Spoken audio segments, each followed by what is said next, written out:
Everyone. Peace. Peace, everyone. Welcome. Peace, everyone. Welcome. How's everyone doing tonight? Thank you for your patience. Let me just double check that everything is working well.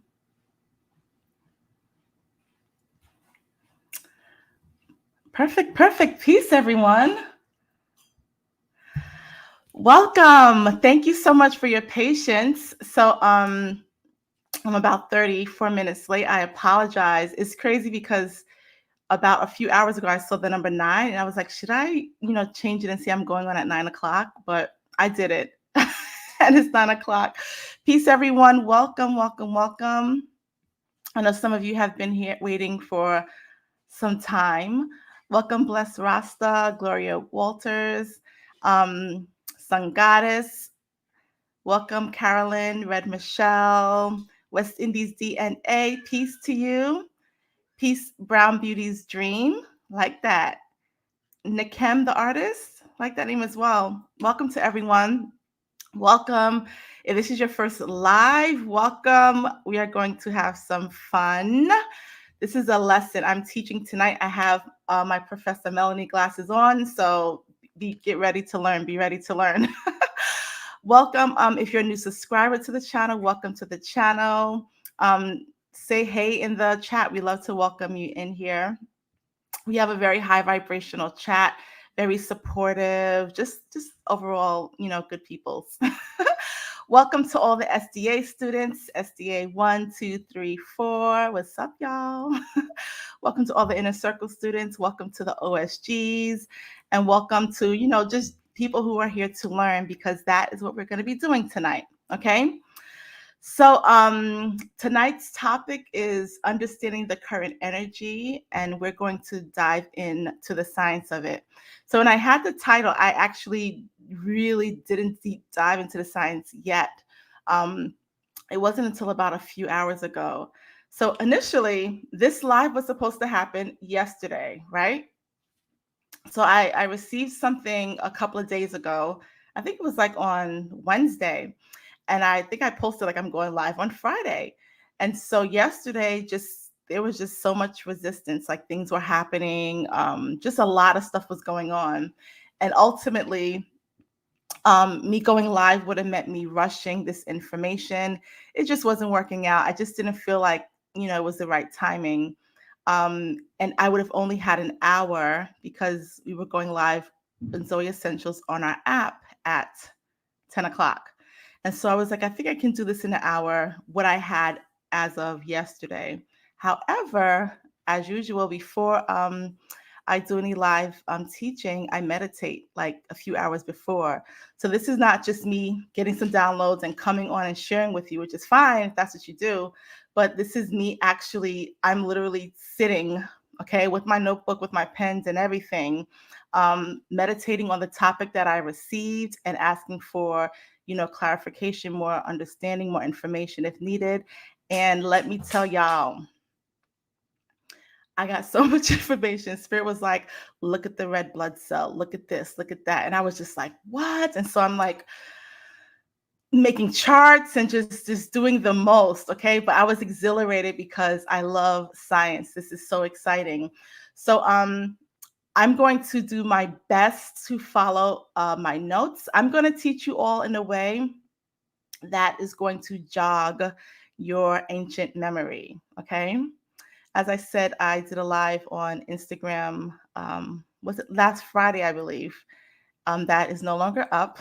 I was saying a lot of stuff because I was in between being sleep and fully aware, fully awakened. Okay, so I was in that space. So I was just like saying stuff, saying names, just like, going in.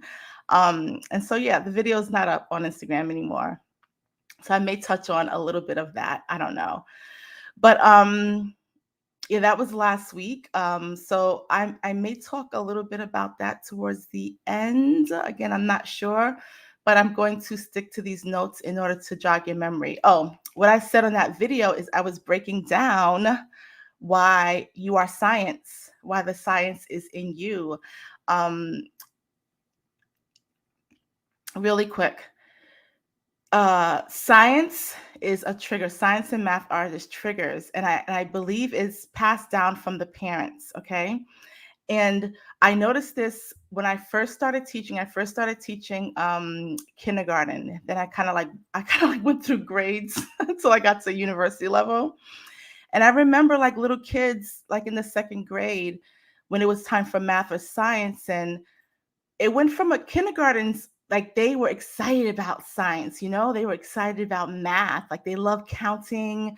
If you ever see kindergarten kids playing in recess, they're always counting. They're always doing some sort of counting. If they're swinging or sliding, they're going 1, 2, 3. They just love counting, and they're so inquisitive, and they love science, and even their bodies, like, young children will be all up in and on their bodies, exploring and just comparing themselves to animals or comparing themselves to plants, which is natural. But something happens between school and between their parents, where around the second, third grade, where it becomes, oh, I don't like science, I don't like math. And it is the most terrible thing to witness, okay? And so we take that on with us throughout, middle school and high school. The amount of students, especially in inner cities, that are just like, oh, math is so hard. I don't do math. I don't do the science thing. It's just too much. And I'm just like, you are math. You are science. You are that. And for whatever reason, it has been robbed from your identity, from your very being, due to a fear. Again, some parents are just like, oh, I don't know about that math. I can't help you with that, because it wasn't taught to them properly. They got it from their parents. Or when it came to science, there are these words that are so complex, right? And it's like another language, okay?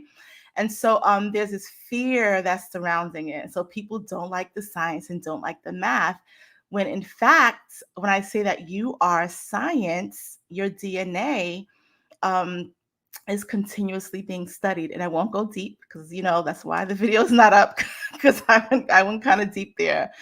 But we're going to dive into that. And I'm going to teach some basic science in a way that you are going to recall it, not from, oh yeah, I learned that in school, but something in you is going to resonate with that. So I'm going to, have you channel your inner scientists, your inner mathematicians, because as indigenous beings, as ancient beings, that's what we did. That's what we did. All that we did was science, math, astronomy, physics, astrology, every chemistry, biology. Your grandmas were doing chemistry in the kitchen when they were making whatever concoction. That's chemistry, okay? Figuring things out, music, like all of this. This is physics. This is just science. And the thing is that we don't realize that we are constantly doing science. We think it's something foreign, okay? So let's continue. Greetings, Christelle. Every time someone says greetings, I always think of you, Christelle. Christelle was in SDA 2, I think. SDA 2 or 3. And every class she would say, greetings. And I would say, greetings, Christelle. Okay. A shout out to Christelle. You guys go follow her channel. She does readings, tarot readings. She's very, very gifted. I listened to one of her messages and I was just like, I had to text her like, Christelle, like that was on point. So shout out to Christelle. Okay. I'm in college mode today. I have my hoodie. Y'all don't know, back in the day, I wore hoodies to class. My hair was like wrapped though. I had like I don't know if you guys know what a doobie is, but we'd wrap our hair and put like the big pins.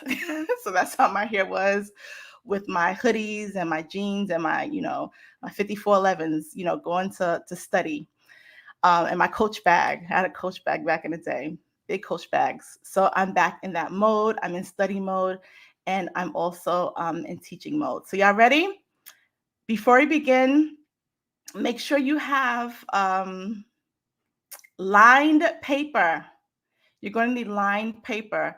If you don't have lined paper, that's okay. But if you do, get it. Grab one of your kids' notebooks. Okay. Um, Make sure you have highlighters. So the three colors. Oh, this one is open. The three colors I definitely want you to have are pink, yellow, and blue. Y'all thought I was playing when I said we're doing class tonight? I want you to have these three color highlighters. And yes, plenty of paper, okay? I'm going to take my time. There's some things that I'm going to be explaining, and I'm going to let you know, like, you don't have to write this down. You don't have to know this. I don't want anyone to feel stressed, like, oh, I can't get everything down. Don't worry about it. If you need to put the pen down and listen, put it down and listen. You can always watch the replay. Yes, I'm recording this. Okay. If you only have yellow and green, that's fine. Listen, it's all good. It's all good. If you don't have any, it's all good. All right. Okay. I saw a question and I just missed it. If you have a question, I'll look periodically. Don't do the most questions, but if you have a question pertaining to what I'm speaking on, put question marks in front, like 3 question marks. This way I can differentiate between a question and a comment. Again, I'm not going to guarantee that I'm answering questions tonight, but if I happen to look over and I see it, and it's pertaining to the lesson, I will answer it. Okay. So these are the 3 colors. Again, if you don't have these 3 colors, that's fine. What I do say is that go to Dollar Tree, get a pack of highlighters, especially now they have like the good ones, like, the good brands. During the springtime, they have the cheap brands, but when school's about to start, Dollar Tree has like the good brands, like the Bic, or like, what the brand is this? I got this from Dollar Tree, Glow Line. Okay. No, I think I got it from Dollar Tree. They have like the good brands, right? For $1. So just get a pack of blue pens.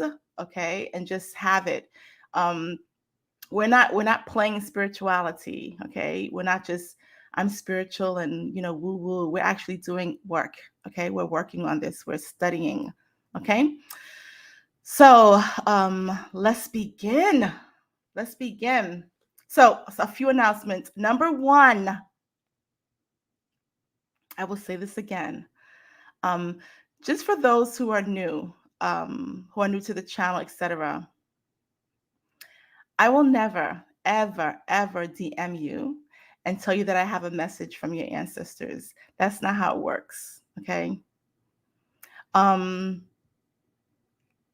If your ancestors have something pressing they want to say to me, it'll be like during a live and I'll call your name out or something. I'll say something. Other than that, that's not going to happen. I'm never going to tell you that your ancestors are mad at you, because that's not true. I'm never going to tell you that you need to have a reading with me. I would never, ever do that. Okay.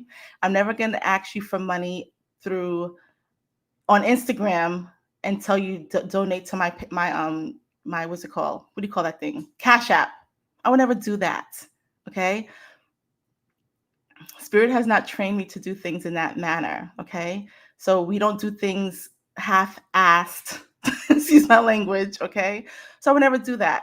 Do I have a what's it called? Say Snapchat. What is it called? Do I have a Cash App? Yes. Am I going to say, for this reading, give me $100, $50 Cash App donation?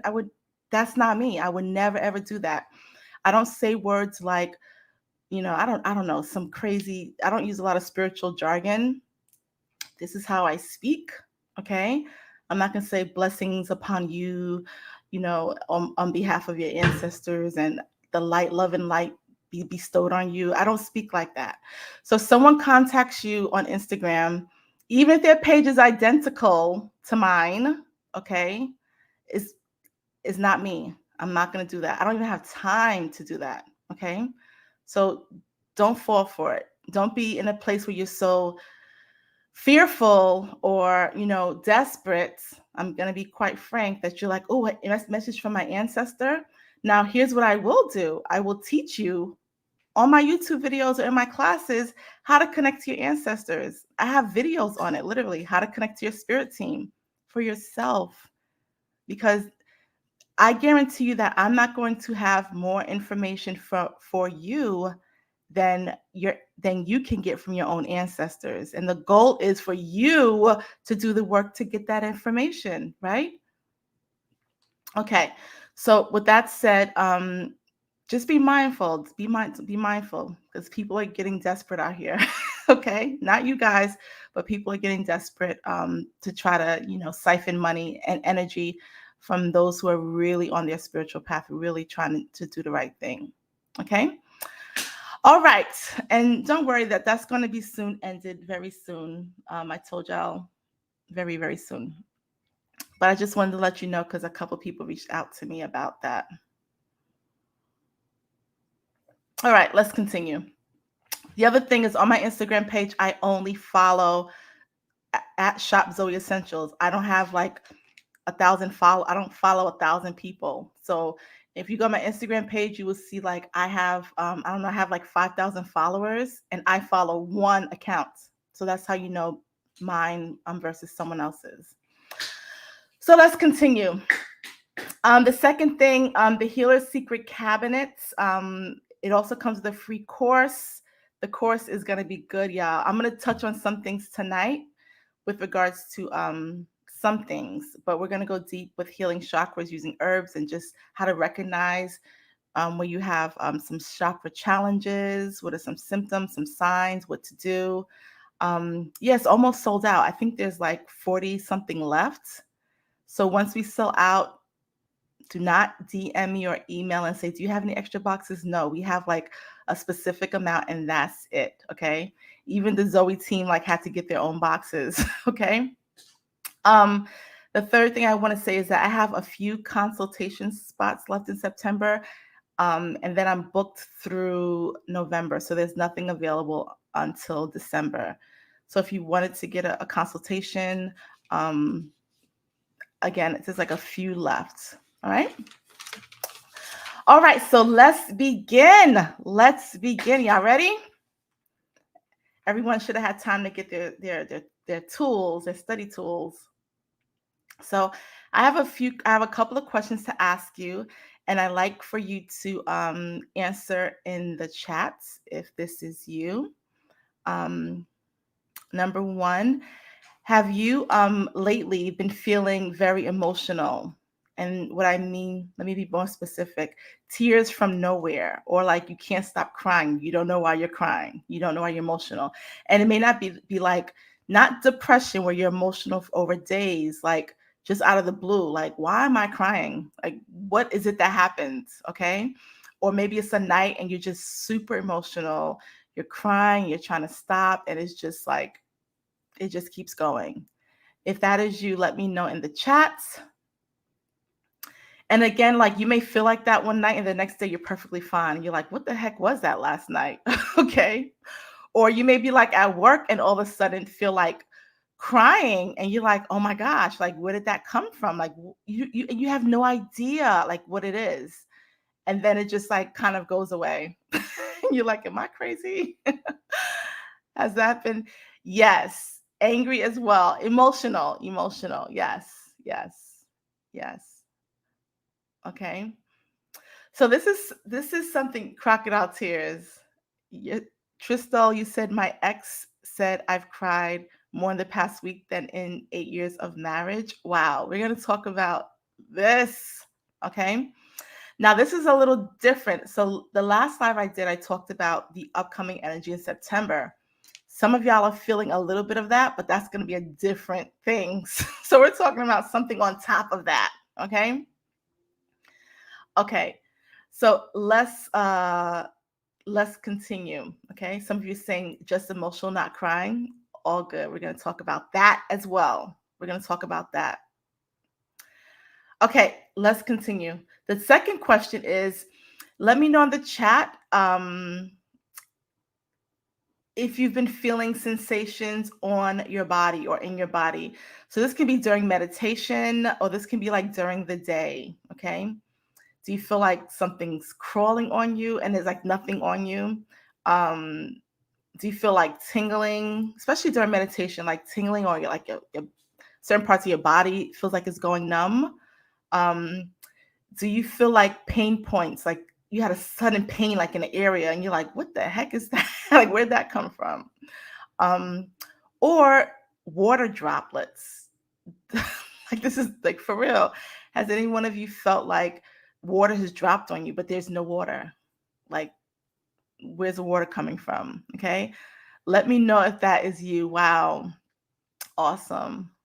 Not awesome because I know you're like, what the heck? I literally smacked myself in the face because I felt like, I don't know, I thought like a mosquito was in my face. So I smacked myself in the face. It was crazy. You felt the water, Miles? Yes, yes. Tanisha said, how you know? Girl, I be knowing, Tanisha. I be knowing. You felt the water drops, Lodi? Yes. Oh my gosh, a few of you have. Okay. Okay.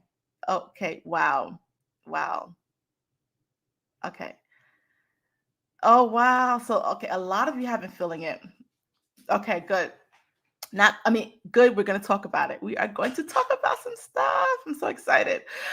I'm so excited. Okay.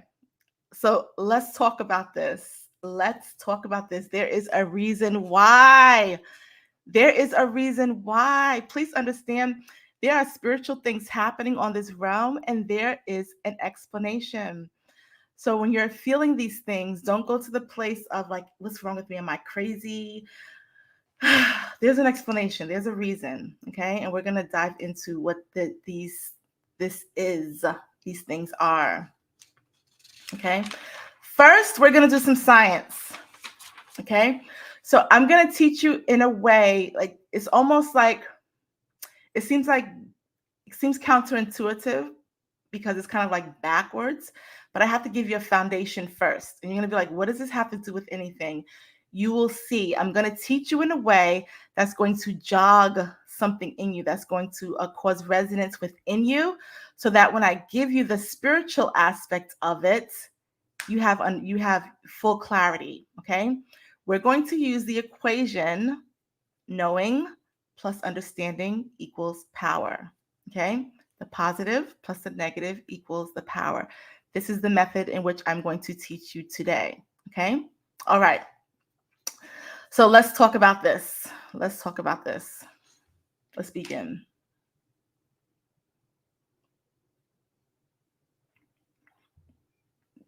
Let's begin. All right. So number one, I think we all know this, that the human body is made up of 70% water. Big whoop. I think we've been taught that because we were taught drink more water because the body's made up of water. Okay. That's, we're not gonna go there. I'm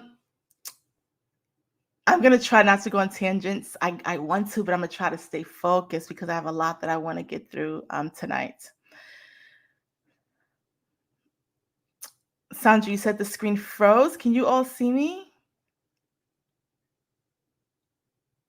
Is everything okay? Let me know in the chat.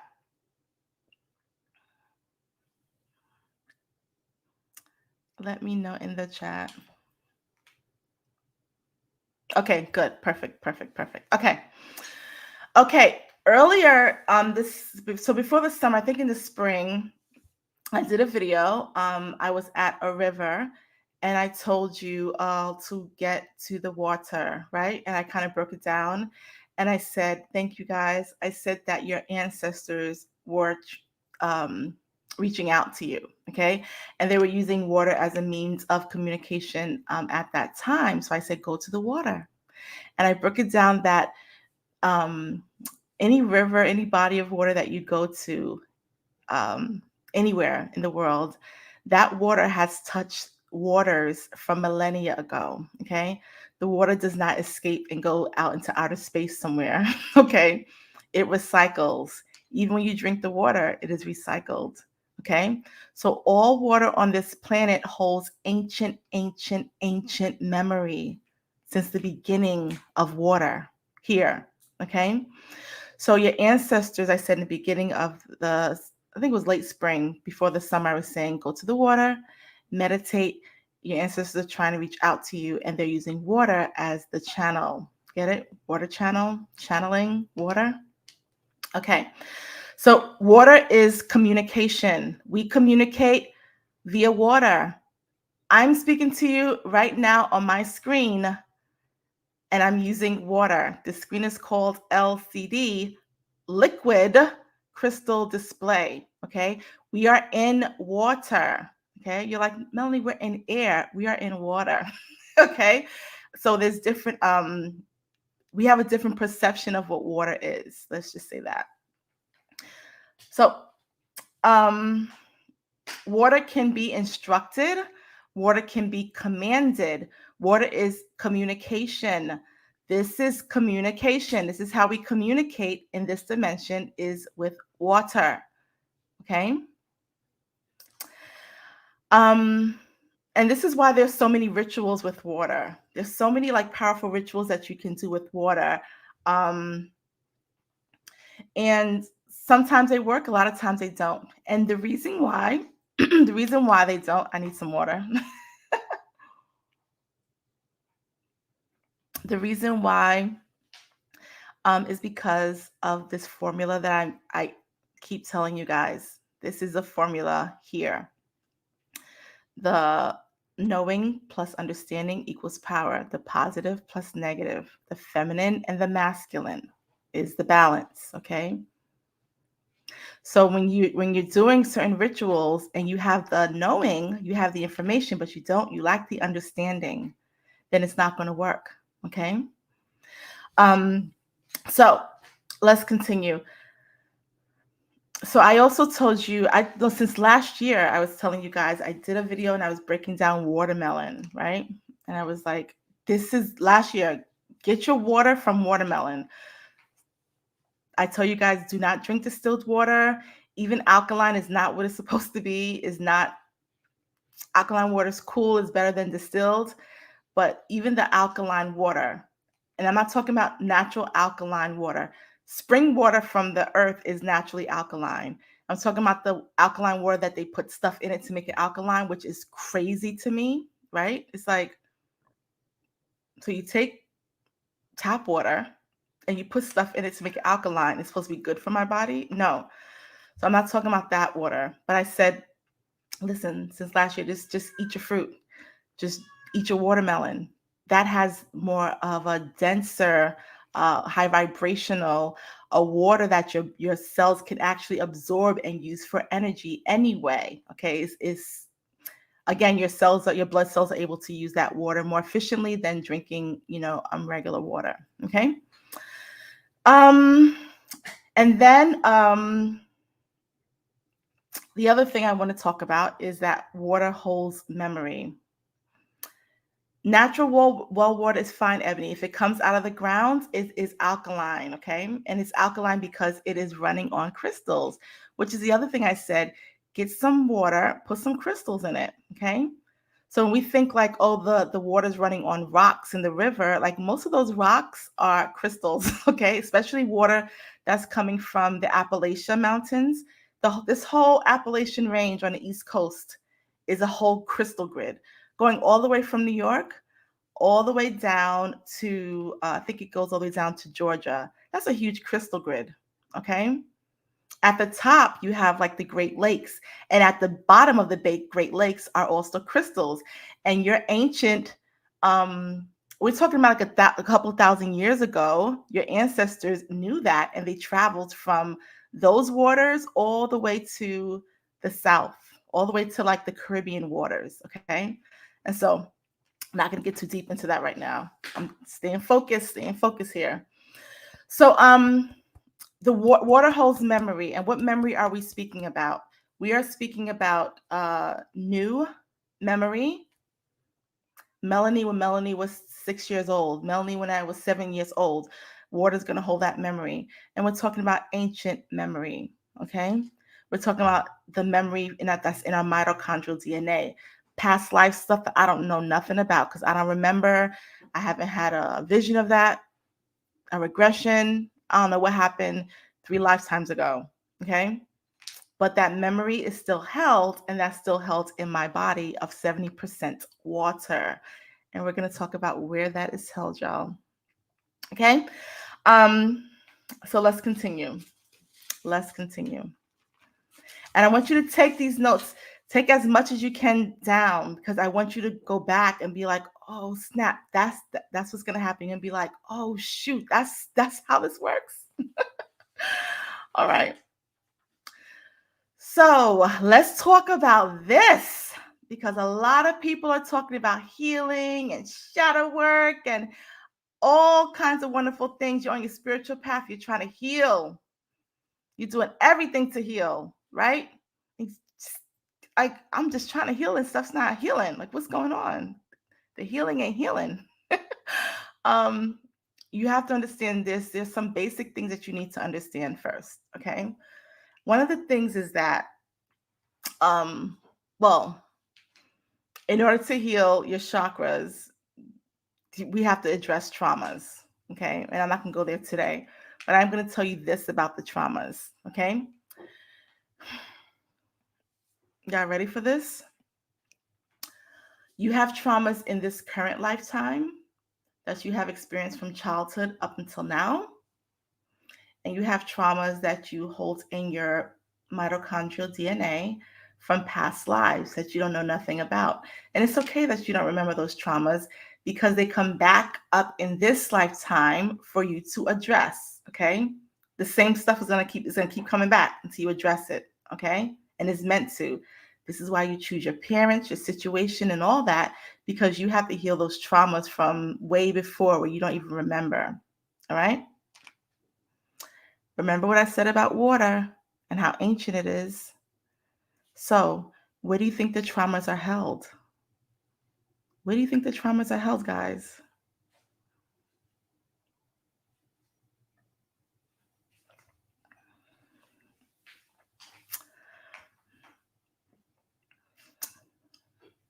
Where do you think the traumas are held? They are held in the water, okay? Yes, they're held in the water. Yes, Michelle, you got it. You got it correct. They're held in the water in the body. What? So they're held in the water in the body, okay? Well, so then how do you release the traumas? If they're held by the water, basic science. Basic science. If you have your kids with you, ask them. If the water is held in, if the trauma is held in the water, how do I get rid of it? How does it leave me? By releasing the waters. Listen, I just got something else. I just got something else. Let me write this down. Let me write this down before I forget it.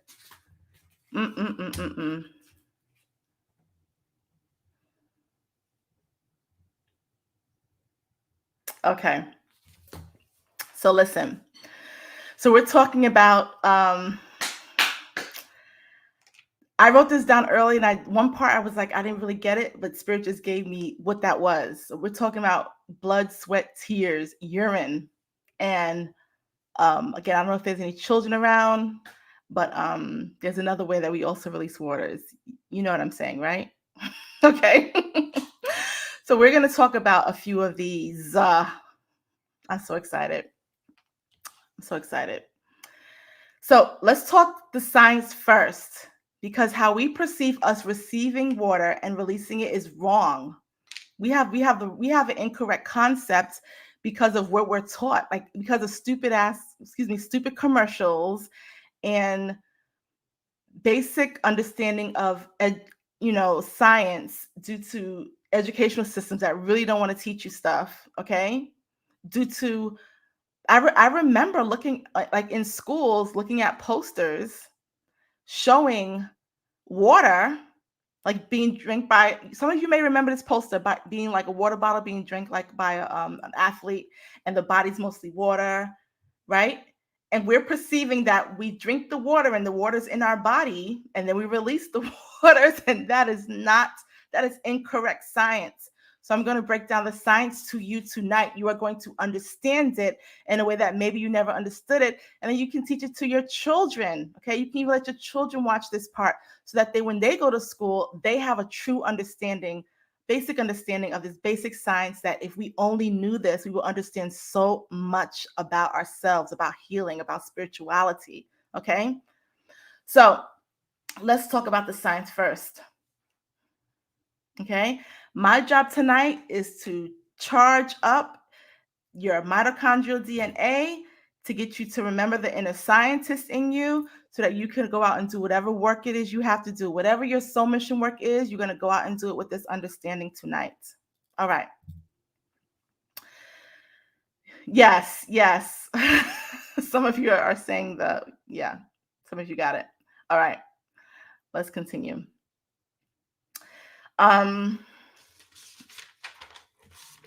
So I'm gonna verbally say this, and then we're gonna do something that's going to visually give you understanding.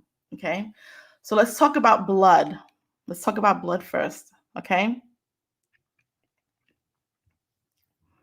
let's talk about the blood in your body, because this is like one of the most easiest things to understand. Yes, yet is made so complicated. Okay, let's talk about the blood. So if we talk about a blood cell and we give it a percentage as 100%, okay? The blood in your body, if we give it like 100%, the blood in your body, we're going to give it a number. We're going to say 100. We're going to break it into parts so that we understand what the blood is comprised of. You need to know this, okay? So 41% of blood is it's called formed elements. So they're literally elements clumped together, not clumped together, but not clumped at all. They are geometrically placed together to create 41% of the blood. And we're talking about the lymphocytes, the monocytes, basophils, okay? All those things that you're like, what the heck? You don't write that down. You don't need to write it down. We're talking about all those contributing parts. If you ever had blood work done, you've probably seen some of these things and we're like, what the heck is this? Okay. Then we have 4% that is white blood cells. And white blood cells for the most part. Okay. White blood cells, platelets is like an in-between thing. All right. And then we have 55% that is plasma. What? I thought blood was just blood. Have you guys ever gone to the doctor and they've taken your blood and they've shaken it, or they put it through a centrifuge or something and you see the separation? Okay. They're separating the plasma from the blood, because when they have to test for those things like the lymphocytes, okay, they get that from the 41%. Okay. Not the plasma, which is actually 55%. So let's talk about what is in the plasma. Y'all ready for this? So the plasma is 2% like ions, some nutrients, and gas. And that's a whole nother thing. Okay, you got that? It is 7% proteins. It is 91% water. Okay? And I gave you a whole bunch of percentages. We're about to do some work right here because you're going to get this. So I told you all to get a piece of paper, a lined piece of paper. I'm going to do it with you all. And I want you to see this for yourself, because your blood is 50%, about 50% water. Your blood is 50% water. All this is going to come together. All this is going to come together. Okay? So I want you to get your paper out. Get your highlighters. Okay?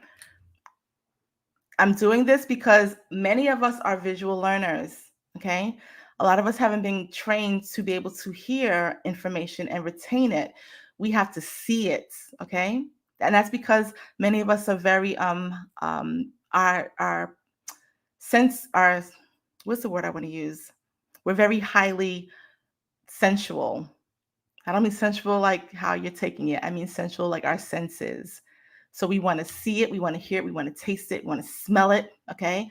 So we're gonna you heard it. Now you're going to see it. Okay.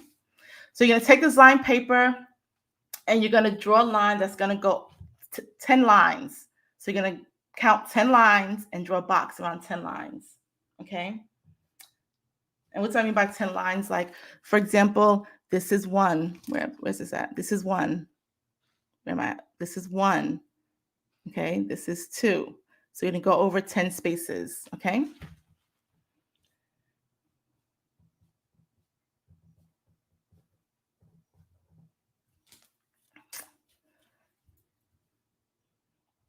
This is totally voluntary. However, well, if you're in the SDA, you got to do this. Or in the circle, you got to do this because we're going to talk about this, okay? So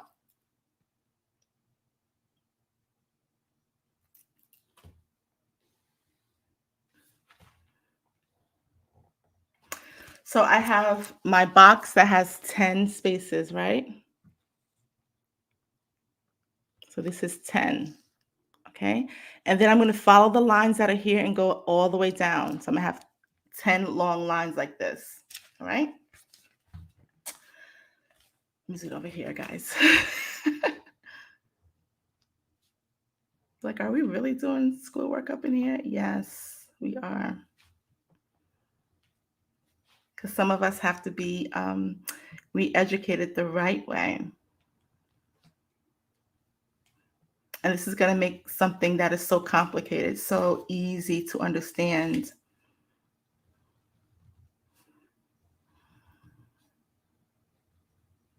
Okay, so now I have my 10 boxes.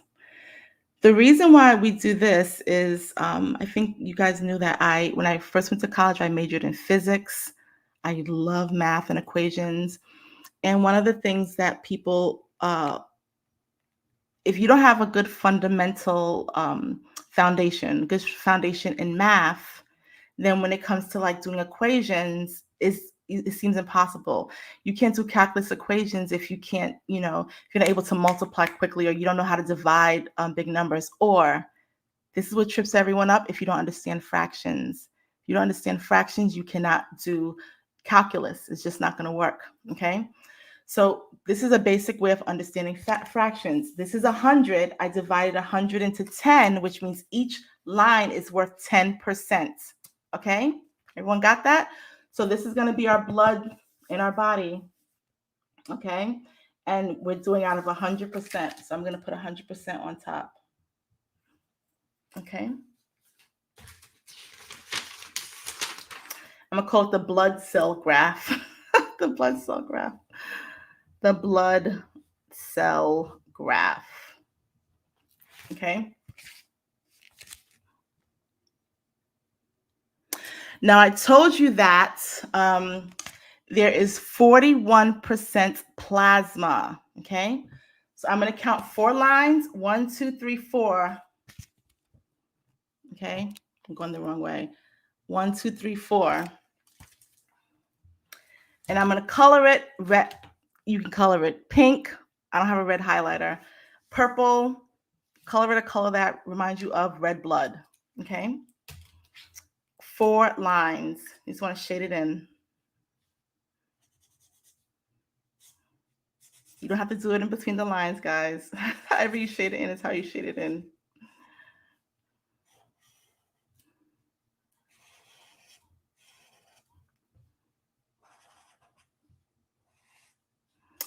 Okay.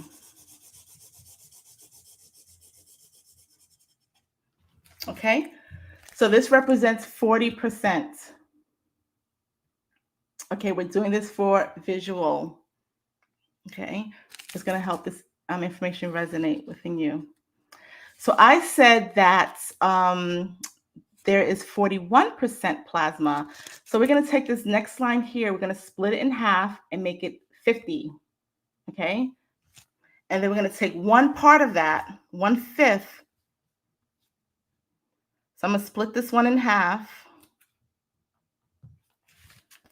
So I split this in half to make it like 50, and I'm taking one part, and that one part represents the 1%. So it's 41%. So now this is 41% plasma in my blood cell. You guys got that?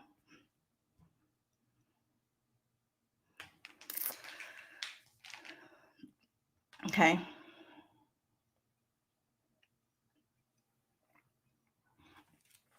All right, let's continue. So then I told you that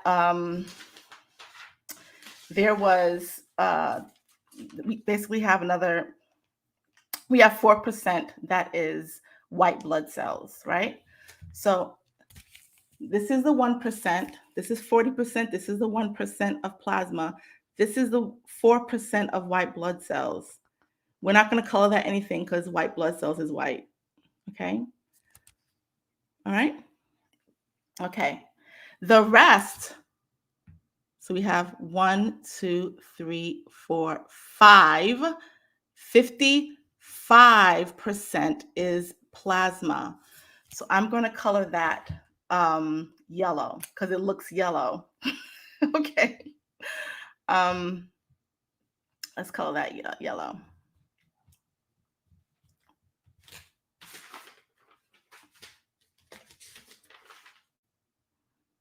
Actually, let's do this. Don't do that yet. Let's do 40%. Let's do 1, 2, 3, 4, because I want to break something down even more. So let's do 4 boxes yellow. That's going to represent the plasma.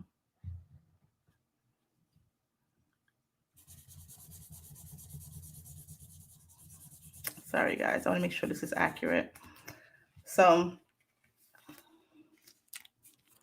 this is 40%, okay? We're going to make, this is going to be 50 and then 55. I just want you to be able to see the 40 and the 40, okay?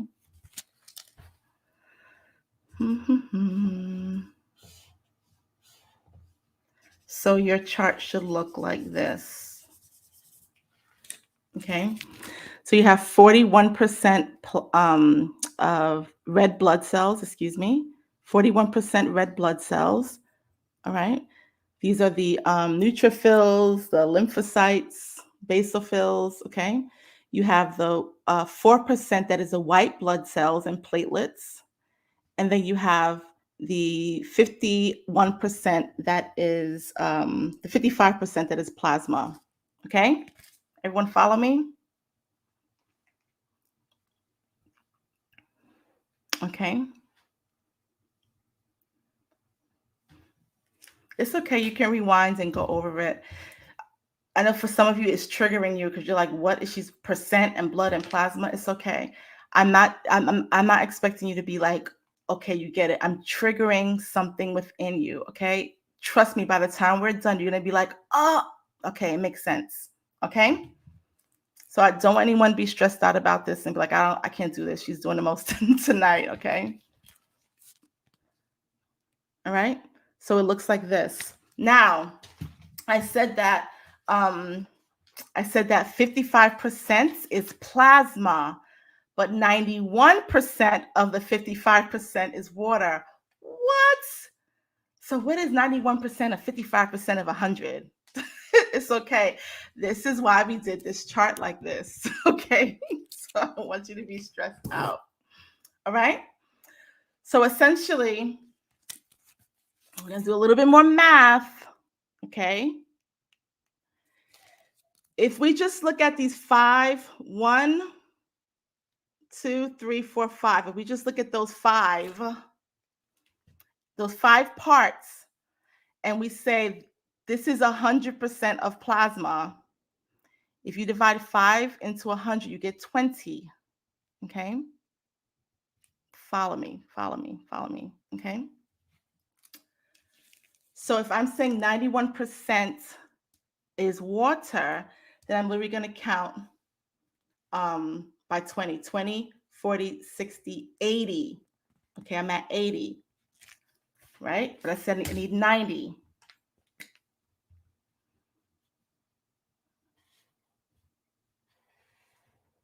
So we're just dividing into parts. That's what we're doing, guys. This is why I wanted to show you.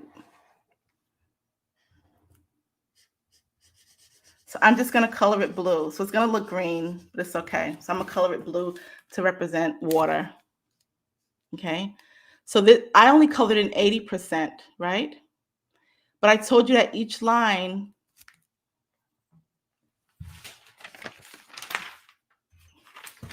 so we're just looking at, sorry, my computer is mirrored. So we're just looking at this part.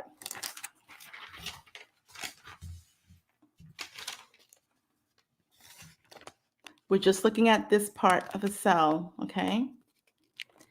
Right? And we're looking at this as if it's 100, and we're just dividing these bars at 5 bars into 100, and we get 20. So that means that this is 20%, 20%, 20%, 20%, 80. Now we have to get 90. If each bar is 20, okay, if each one is 20, we have 80. 90 minus 80 is 10, okay? So that means we only need half of the next bar. Okay, so now we have 91% of plasma.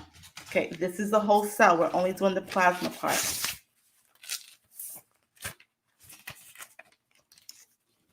Okay, we're just doing the plasma part. You guys got that? So this represents 90% on this graph. Does that make sense to you guys? Just look at that part. That makes 90%. He said, I didn't want to use a chalkboard. I do have a whiteboard. I want to do it like this because this is how you guys are doing it. Okay. So I want my example to look like what you have on your piece of paper. If I had a fancy chalkboard and stuff and you're doing it, you're going to be like, mine doesn't look like that. Right. So I'm doing it just like how you are doing it. Okay. So yours will look just like mine. Your lines will be crooked and all that. All right. This is 90%. All right. We know that there's 91%. So I'm going to do the same thing I did with the other one. I'm just going to do another line. Right? I just made that 91%. And I'm just going to color that in.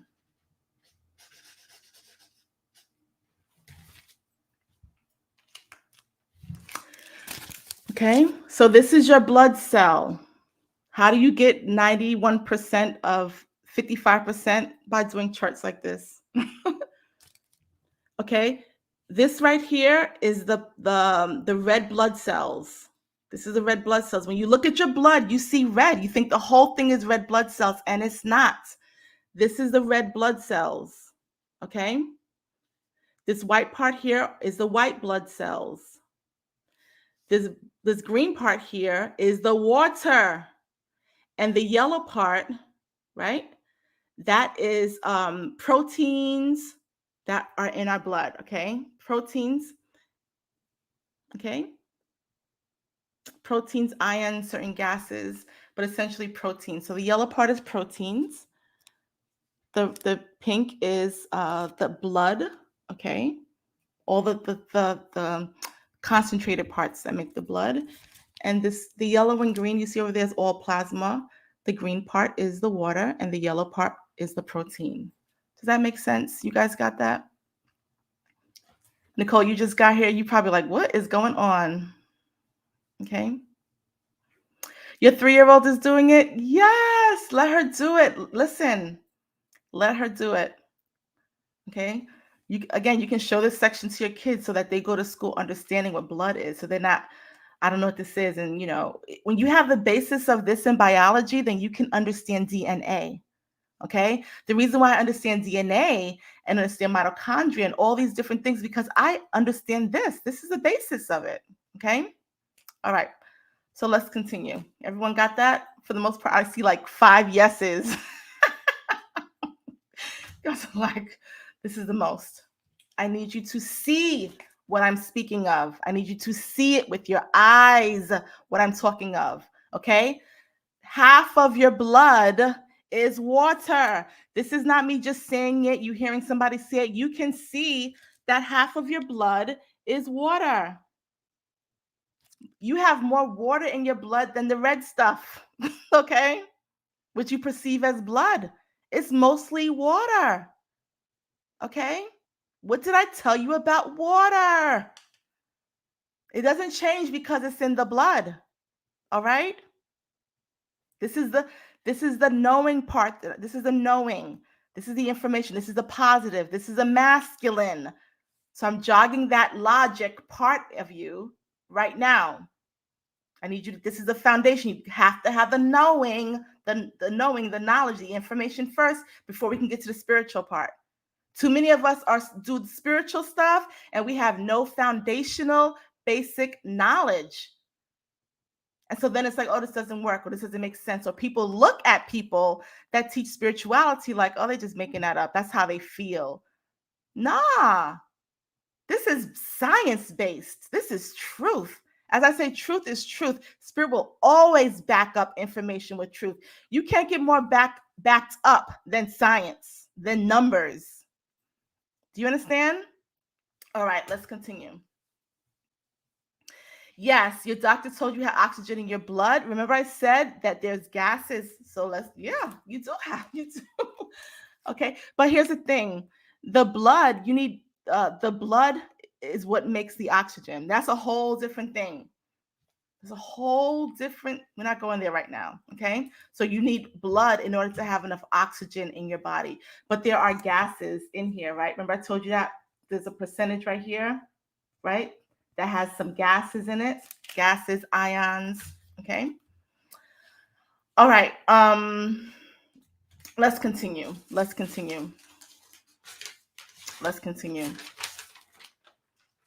So now I need you to understand this. Everything that you intake,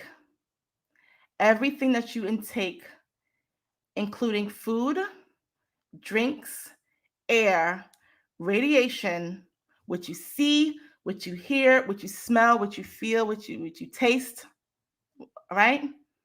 Everything that you intake, all your senses. You put cream on your body, it doesn't matter. Everything that you intake that's outside of your body that comes into your body, okay, enters your body and is transformed into blood. Okay, it goes through your bloodstream. People say, well, if I'm eating food, how is that going into my bloodstream? First of all, whatever you put in your mouth, there are drugs called sublingual. Has anyone ever heard of sublingual drugs? Not bad drugs, like vitamin B12 can be sublingual. Sublingual drugs you put under your tongue. Why? Because lift your tongue up. Look in the mirror. Look at your body. You see how many blood vessels you have there? When you take something right under your tongue, it goes straight into your bloodstream. Look in the mirror. Look at your eyes. You see how many blood vessels you have there? When you are looking at something, it's going straight into your bloodstream. Your ears. You may not be able to see it. If you have someone who's very fair-skinned, okay, look at their ears. You see all the blood vessels, because when you listen to something, you're taking it into your bloodstream. Look at your wrists. Look at your hands. When you put stuff on your body, you're taking it into your bloodstream. Do you understand that? When you go outside in the air, you're taking that into the bloodstream. When you're in front of a computer device, okay, any device, that's going into your bloodstream. That blue light that's damaging you, this radiation that's causing so much damage, is going into your bloodstream. You need to understand that.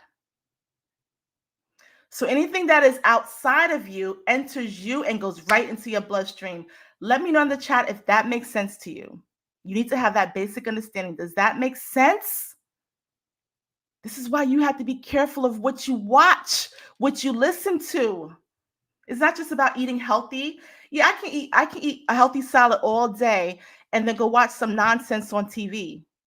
You have to be very keen. Just because a new movie came out or a new series came out, it's like, well, let me watch that. There's some things that have come out and I have not watched it because Spirit said, do not eat that. Do not put that into your bloodstream. Do not put that into your spirit. My spirit, Melanie, the individual spirit, my conscious self. Don't do it. And as much as I wanted to watch it, Spirit was like, no, you can't. And I didn't. Because it now enters the bloodstream. You guys get, it's going to come together. It's going to come together. Okay. Okay. So, basic understanding, the kidney filters out what is bad. The liver filters internally. Okay. And it releases water into the gallbladder. We're gonna we'll get into we're gonna get some basic science with that. Not too deep, not tonight, because we'll be here for hours. I would love to go deep, but not tonight. So let's talk about this. So we understand what blood is. We understand that we saw that half of blood is that there's more water in blood, right? Than it is all the other connective, like not connective tissues, but connective components. Okay, we saw that. I told you, I gave you the numbers. You saw it. You some of you even did the diagram yourself. We understand that. We know that water is communication. We get that, right? We know that we intake things through our bloodstream. You got that, right? Okay, let's continue. Mystic Man, you see where I'm going? That's why we have to do it in this direction.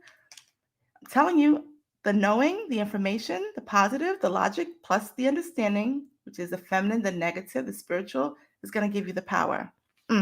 Let's continue. So,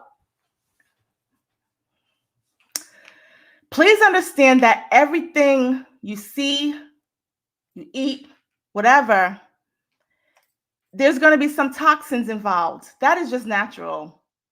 Toxins are things that your body does not know how to properly process. Okay? And your body knows what to do. It's like, this is junk. I cannot process it. I have to release it. Okay? Your body cannot process acidic stuff, acidic food.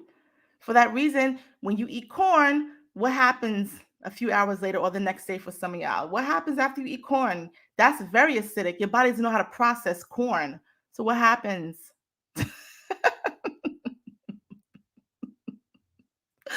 What happens? Okay? That's just an example. Because everyone knows that example, what happens if you pay enough attention. All right. So toxins come into the body. It converts, some nutrients are converted to energy. We're not going to go there. We're talking about mitochondria. We're talking about some other things. We're not going to go there. We're just getting some basic understanding today. Okay. So, let's say this again. It converts some nutrients to energy. It filters the blood of toxins. So when the stuff comes into our body, right? Some parts of it is converted into energy and some parts are filtered. What parts of the blood is filtered? Plasma. The plasma gets filtered. The plasma gets filtered. Are y'all following me?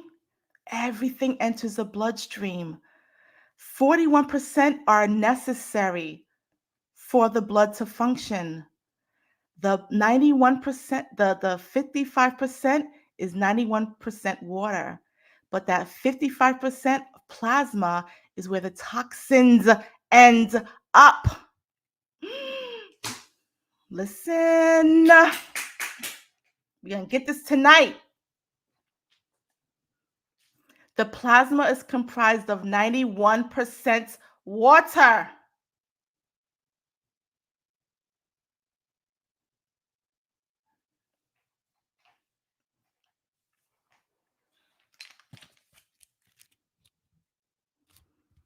The toxins sit in here. Some of y'all are like, some of y'all are getting it. Some of y'all are seeing where I'm going. Again, the toxins come into the body and the body filters out what's in the plasma. Okay? Truth is truth every single time. Mm, mm, mm, mm. Let's continue. Let's continue. Let's continue. Again, everything enters the bloodstream. Y'all got that? Everything enters the bloodstream. What you eat, what you drink is not just that. What you see, what you hear, what you taste, what you touch, what you think is at the tip of your fingers. This enters your bloodstream. That's why you don't go around touching people, shaking hands and stuff. Listen, we won't get into the spiritual side yet. We're just talking the science. We're talking the science for people who's like, I don't believe in that spiritual stuff. It's okay. Let's talk the science. Let's do the positive, the masculine, the logic, the knowing. Let's do that. Let's master that. Then we can get to the spiritual side. Okay. So let's talk about. I said how there's a filtration process that happens where part of what comes into the body is filtered and used as energy. Okay. We're talking specifically about the liver. Now, the liver has like over 500 functions. I'm doing the liver detox again this year, guys. If you attended last year, you know what that is. It's like a whole week workshop course, hands-on thing. Okay. We're going to have a course beforehand where I'm going to go even deeper than I went last year because you guys have to understand even deeper what this is. The liver has over 500 functions and it is totally disregarded. Okay. You have a heart attack, your heart goes bad. Okay, you can survive without your heart beating. You can survive without your heart in your body. You know that, right? It's called bypass. Your heart can literally be on a table next to you. Okay? And they just have equipment in you. But your liver, anyone who has ever had a liver disease or any sort of liver cancer, there's nothing more that can be done. You would have to get a liver transplant, but you know how rare that is? But the liver, it has 500 functions in the body. It is necessary. You cannot have a brain and still be alive, but you don't have a liver? Okay, I'm not going to go too deep into that because it is one of the most, I don't understand why people do talk about it, will do a liver detox, and that's BS. A liver detox, let me give y'all this information. A liver detox on the internet is stool softeners for you to go to the bathroom and poop a lot for you to think, oh, I detox my liver. That's not how you detox your liver. But we're not going there. I sidetracked. Let me bring it back. The liver literally uses bile to assist in digestion, okay? It removes sugars, carbs, and releases urea. I need y'all to pay attention to that. So remember I said it's 500 functions we're going to talk about too. So the liver releases the sugar, carbohydrates, which these are used for energy. We talked about what it does, right? Energy and toxins. And it releases urea. The liver's like, I can't do nothing with this. This is pure toxic. I'm a tap out and pass it on to you. Okay. It taps out and passes it on to kidney. And kidney's like, let me take care of this. Let me take the trash out. Okay. Liver's like, I got 500 plus jobs. Okay. The liver's a whole West Indian. I have 500 jobs. Okay. The liver's like, I cannot. What is this shit? Like, what is this? Okay. I release some bile. It's still there. I can't use it. Kidneys is like, make it into something. Put it in a package for me and I'll pick it up. All right. The liver creates urea. That's the package. I made it nice for you. I broke it down. I sent some bile, this person got some gallstones, so it took me mad long. I got other stuff to do, you know what I'm saying? Because they out there, doing the most. Here's a box of urea. You handle it. Kidney's like, I got you. We twins. We got this. Got 2 kidneys. Okay? They're like, yo, let's work on this box of urea. Okay? That's what it's really called, urea. What does it sound like? Okay? So the kidney now has this box of urea. Okay? And it filters the blood from it. Because it's like, the blood is good. We good on the blood is good. But this other, what do you think is filtering, guys? What did I just tell y'all? Where's the toxins located? Y'all following me? Where's the toxins located? In the plasma. The plasma is 91% water. The toxins are in the water. The kidney is like, I got this. Let's release this. You get an urge to go to the bathroom. Next thing you know, you are urinating. I'm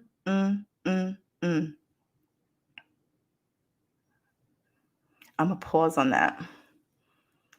I'm going to pause on that because I want that to sink in a little bit. Just a little bit.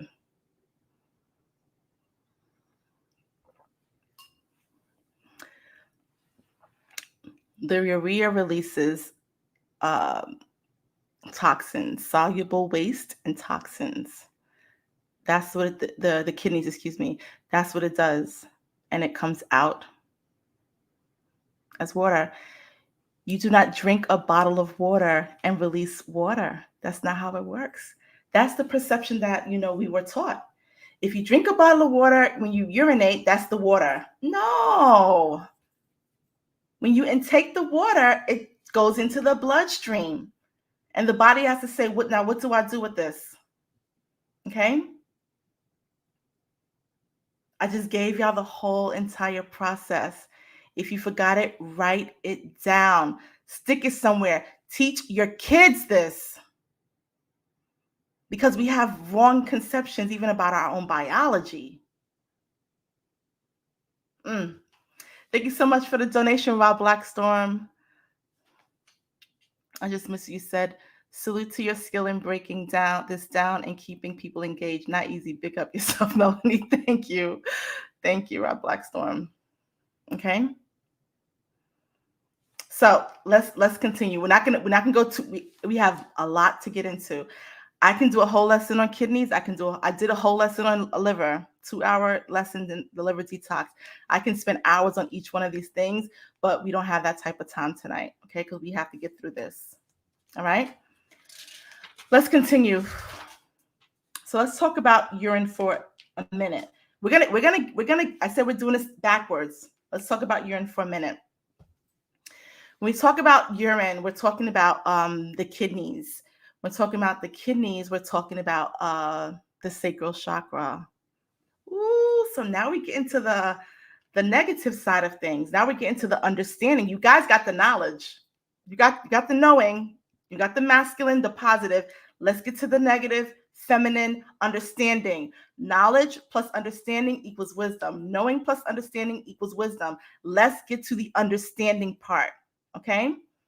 So when we talk about the kidneys, we are talking about the sacral chakra, okay? If your kidneys are not filtering properly, you have diabetes, you're urinating too much, your urine is too clear, it's too dark.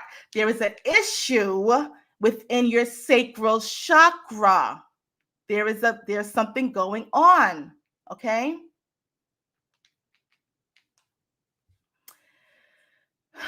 The sacral chakra represents flow, okay?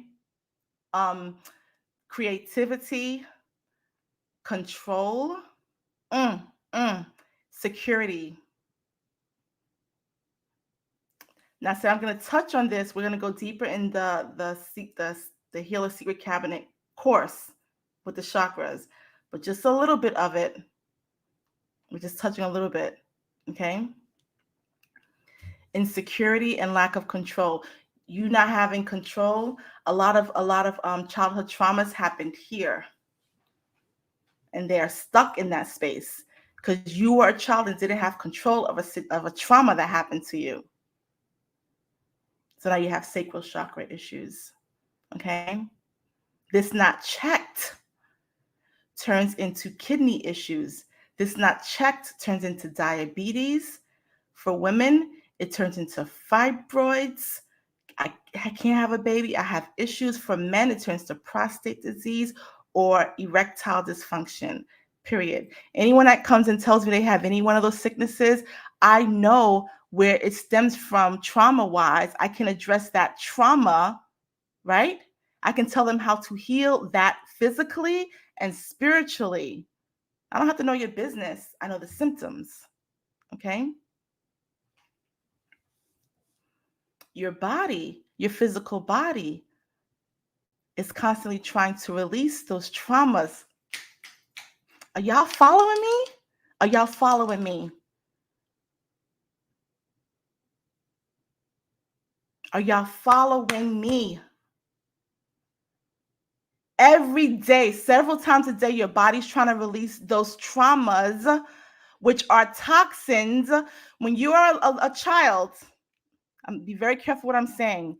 When you're a child and some adult takes control over you in a certain way that is inappropriate, it causes a trauma.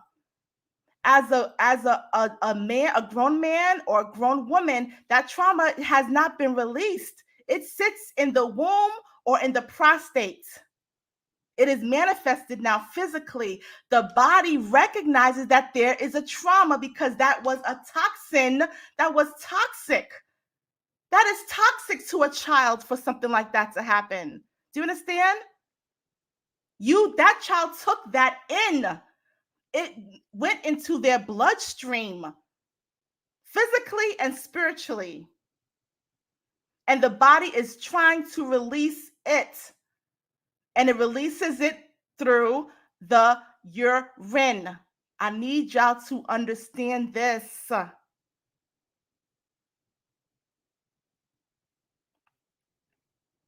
So when you have certain issues there,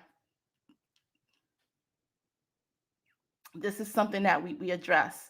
This is something that herbalists will address with certain herbs to help flush that out, to help the body help flush the toxins, the traumas out. Let's continue. Let's continue.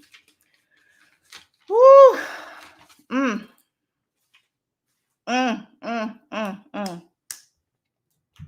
just heard something else.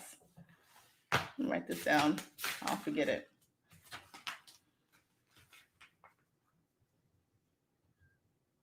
Okay. Well, no, let's double back to that. Let's double back to that because I talked about the sacral chakra.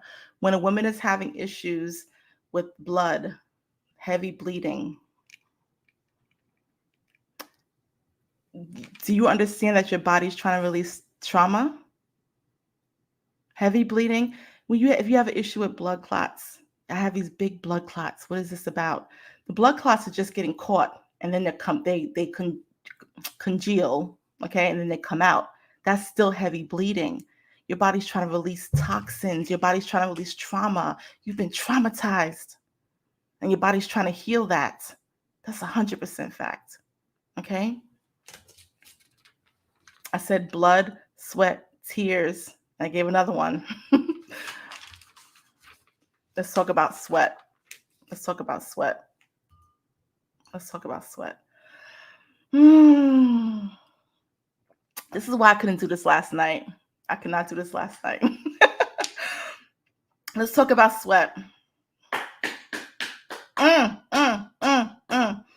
Peeing in a bed, when you peed in the bed as a child, that is a number one signifier of child abuse.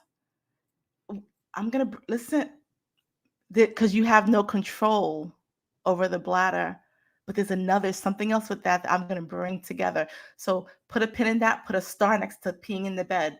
Okay? I'm going to show you something else with that in a little bit. Let's continue.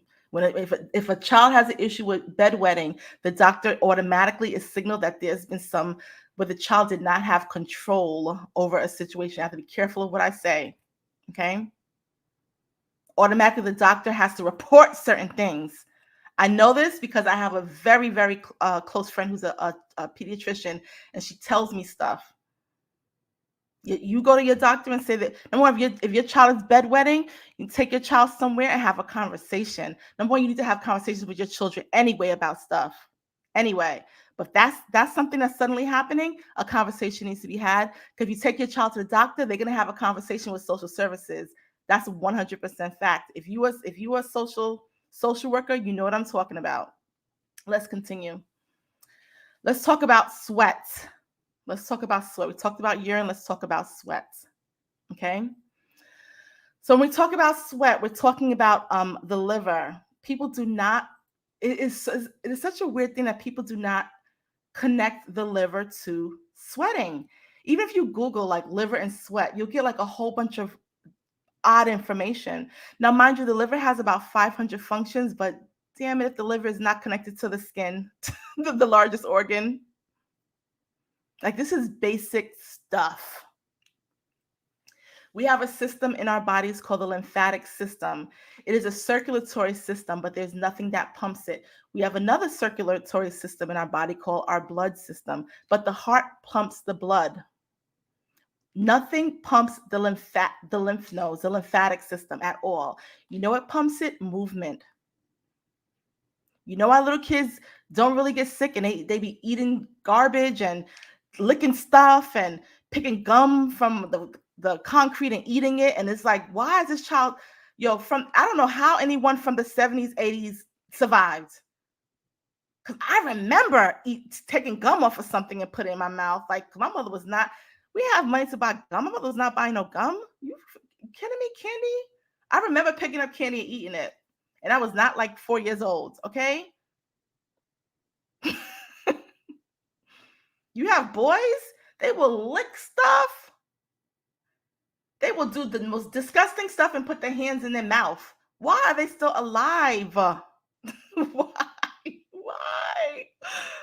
I remember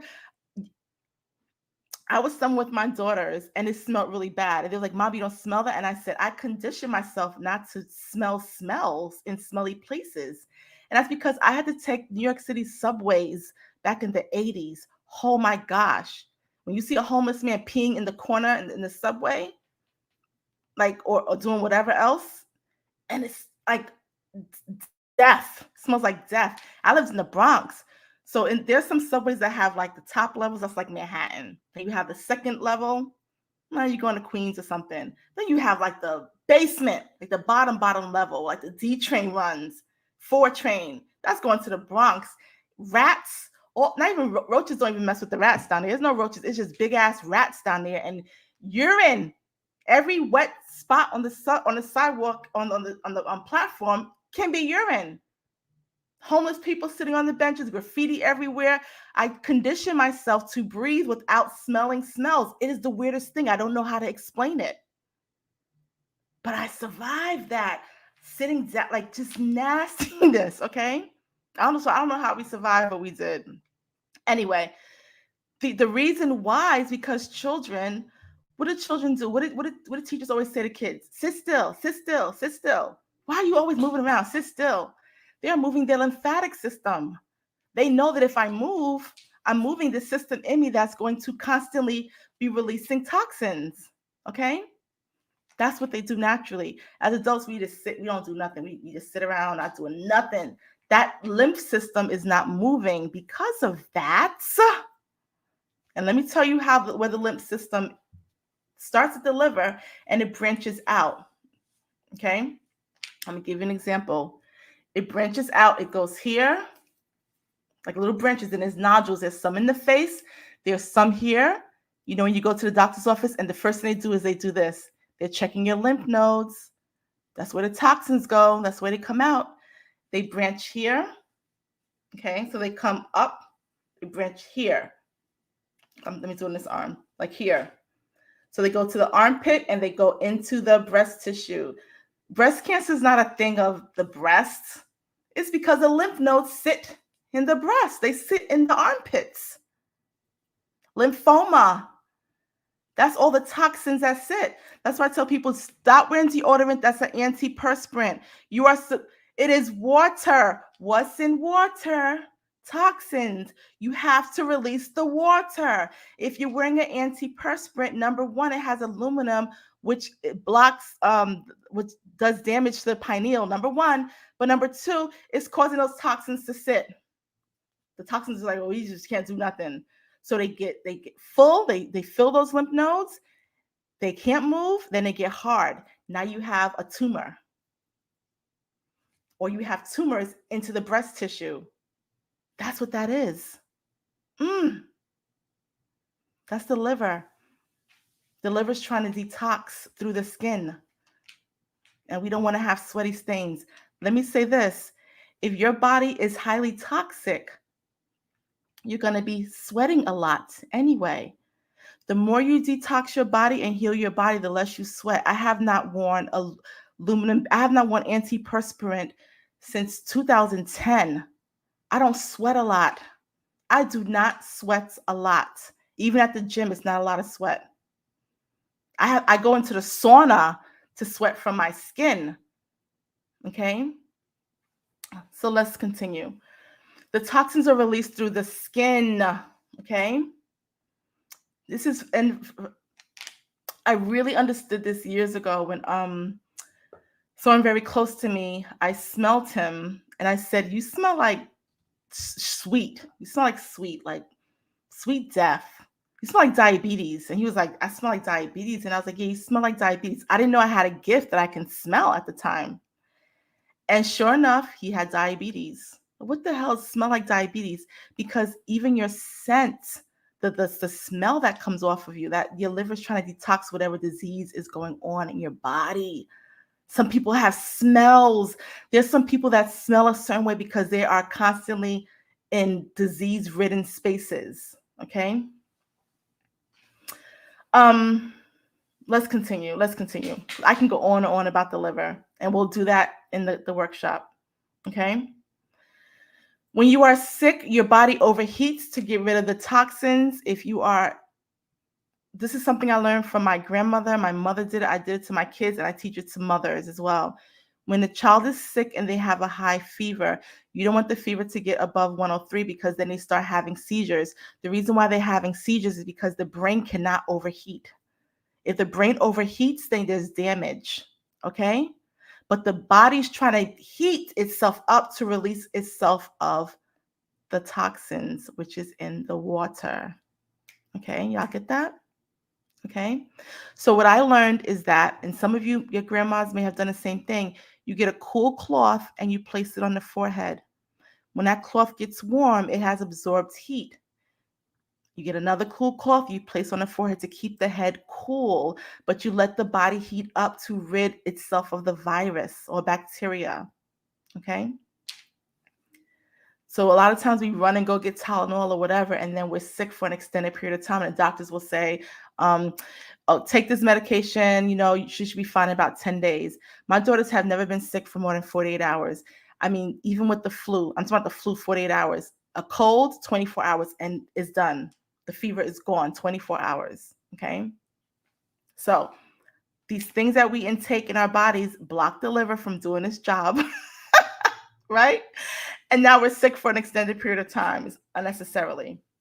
So let's talk about the liver, because the liver is the solar plexus, okay? The solar plexus is confidence, okay? It is your self-confidence. It is your power, okay? It is where you have a sense of peace, okay? Someone who is frustrated has challenges in the solar plexus, which is stuff with their liver. Someone who's angry. Why are you angry so much? Why are you flipping off? What is the temper tantrums about? Solar plexus. They're truly not confident. Let me tell y'all something.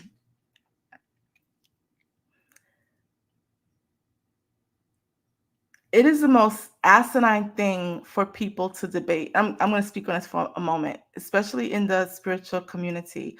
Why are we debating about stuff? Why? Obviously, that is a lack of confidence. Because here's what happens in debates. I'm gonna wait till you slip up and I'm gonna attack that slip up. And the other person's like, I'm gonna wait for you to slip up and I'm gonna attack that slip up.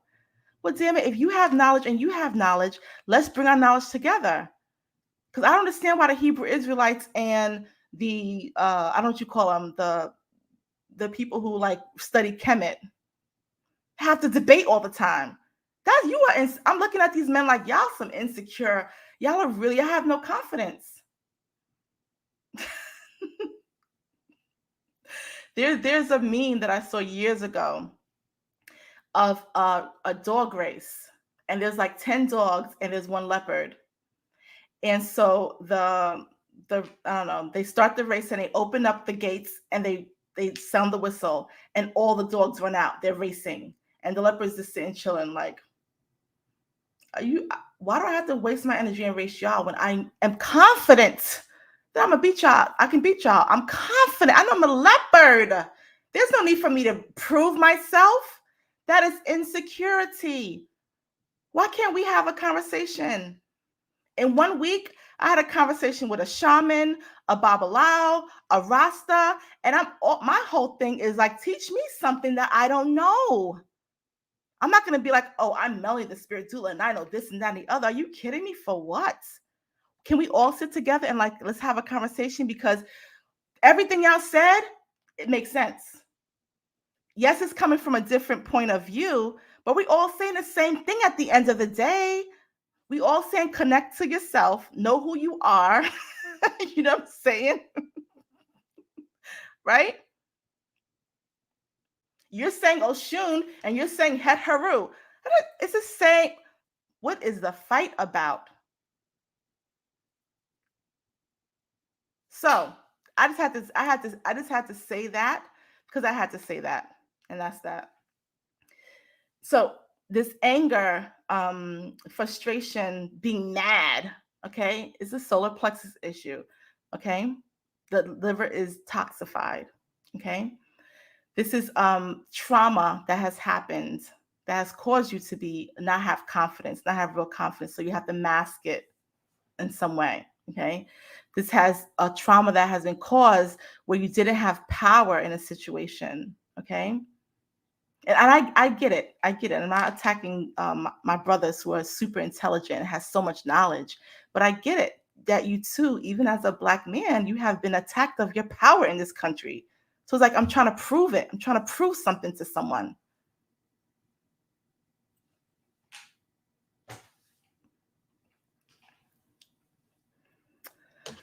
Let's continue. So that was sweat. Another way that we release toxins, which are in the blood, which are in the water component, in the plasma, that's also trauma. Okay. Now let's address the one. Now we're going to get to the place where we first started. The first question that I asked you. Okay.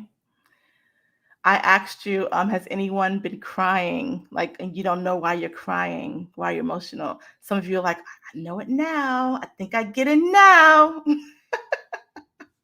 Okay. Let's talk. This has been happening to you, many of you. Okay. This is the heart chakra. The heart chakra. We're talking about the heart chakra. Let's talk about this. Y'all know where tears are from?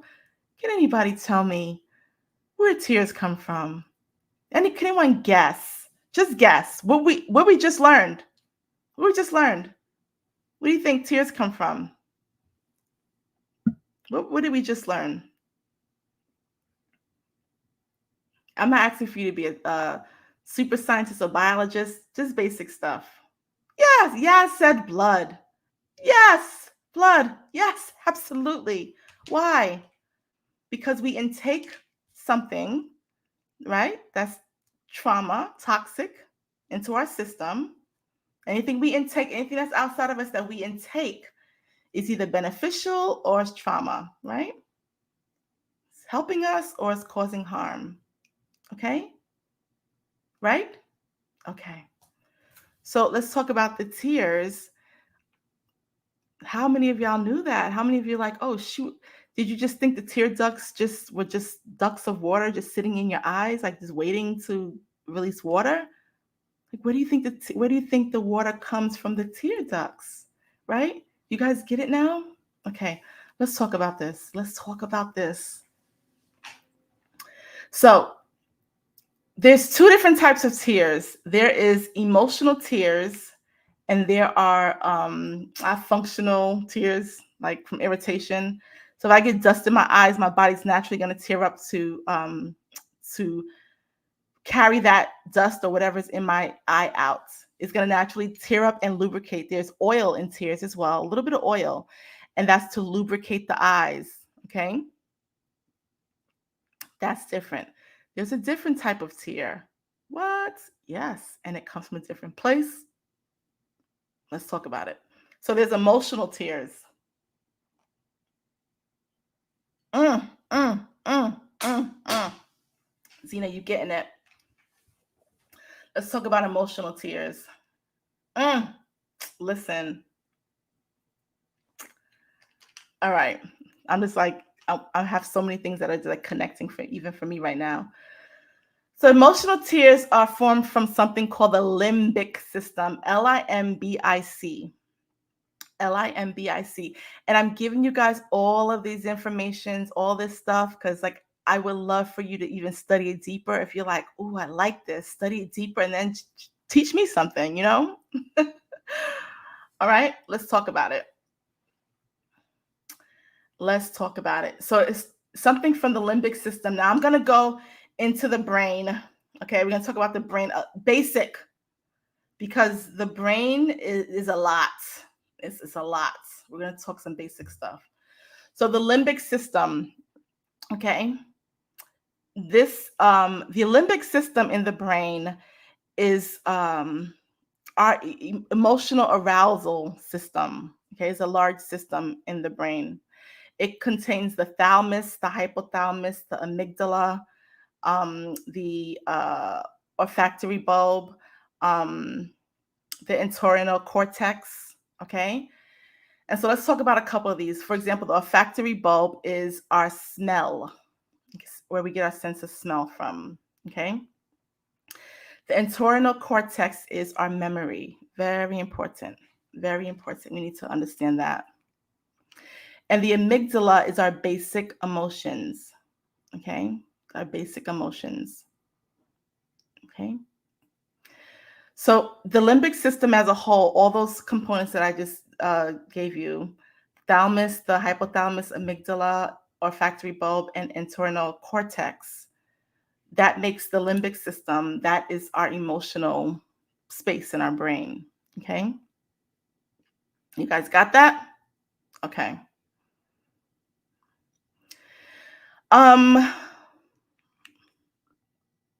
This regulates the autonomic function. Autonomic function. Write that down. Autonomic. We're going to get back to this. Autonomic. Write that down. Circle it. Put a pin in it. We'll get back to this because all this connects. Ooh, there's 555 in the chat. Okay. VRT 706, you said the limbic system is the oldest part of the brain. I did not know that. Thank you for sharing that. So it's the oldest part of the brain. Makes sense. All right, let's continue. So I just told you that the limbic system regulates the autonomic function. Okay, let's talk about this. So write this word down as well. PONS. There's something in the brain called the PONS, and it's like right at the base, pons. Okay. I need you to understand this because it brings everything together. The pons is not in the limbic system. So you have the limbic system that regulates the emotional. We're talking about the smell, the memories, okay? The things that come up. That's the emotional part. Then you have the pons that's just like by itself, just chilling. Pons is there, okay?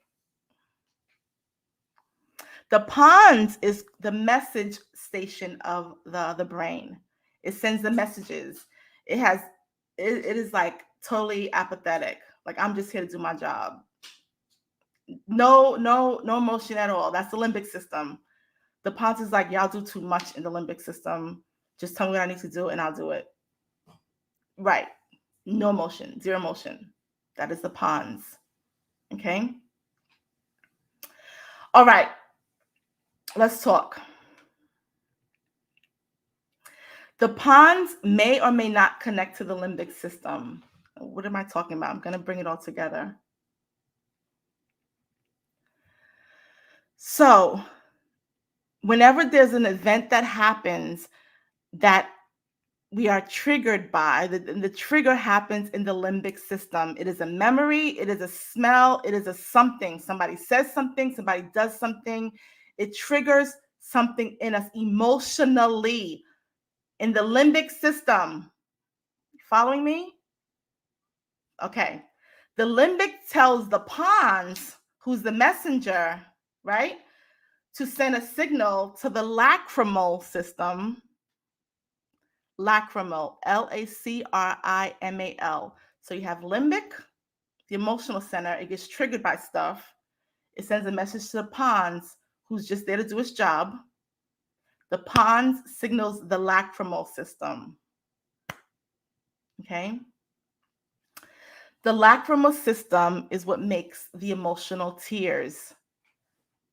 That is the most basic understanding. We can go way deeper. We're not going to do that. We're not going to talk what the tears are comprised of. That we're not here for that tonight. Okay? You guys got that?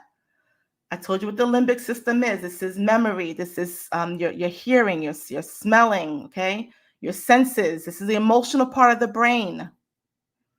It signals the messenger, which is the pons, which has nothing to do with emotion. It's just, my job is just to make tears, okay? And the pons sends a message to the lacrimal system. I mean, the pons is not to make tears. The pons sends a message to the lacrimal system and says, hey, make some tears for this person because they just had a memory about something, so make some tears. Literally like that. Okay? The pons is not invested in the memory, the sight, the smell, none of that stuff. Okay? It's like amygdala is doing the most over there with emotions. The amygdala is not emotional. Just, can you make some tears, please? Thank you. That's the pons energy. Okay?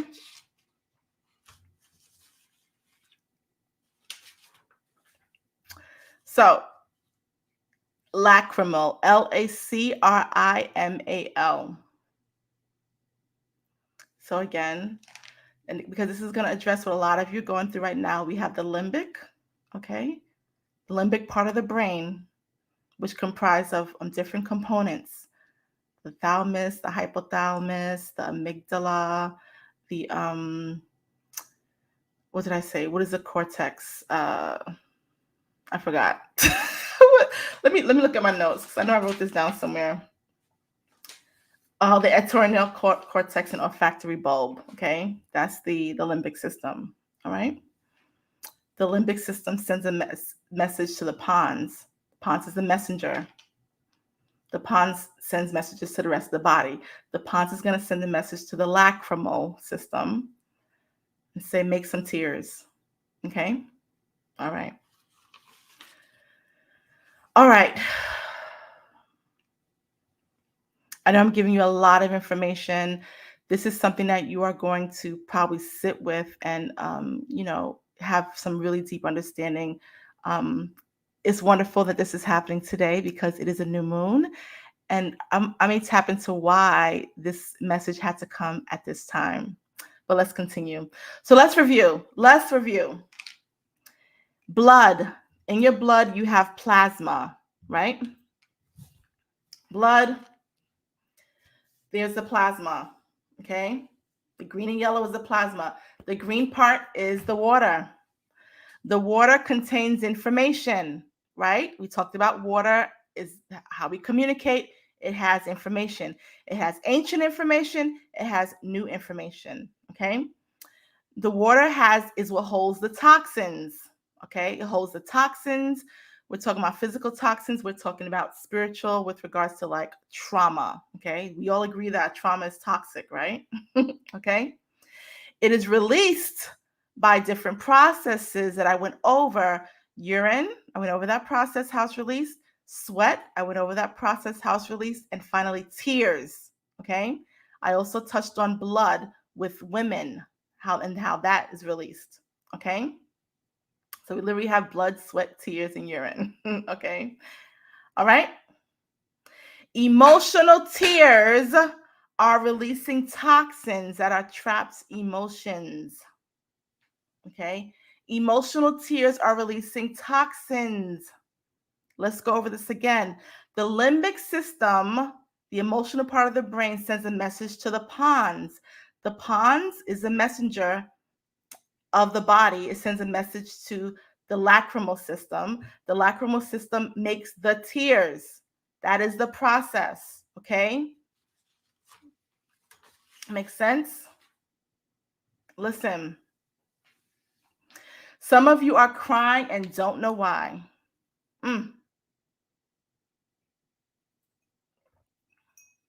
I told you, water holds conscious memory, which you remember. So, for example, my conscious self is Melanie. This is the spirit of Melanie. Okay? Consciously, this is who I am. This is the construct. I did a video talking about this, right? About the subconscious and the conscious. This is the conscious. I recall what has happened to Melanie. I don't recall what happened to Elijah, who lived 2,000 years ago. I don't know what happened to her. But that is not separate from me because it is in the waters, that is in my blood, okay, that is contained in the plasma.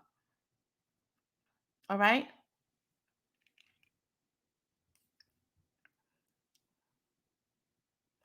So the trauma from then is still exists now. Okay. Now that's at another level. We're not going to go there. That's for something else.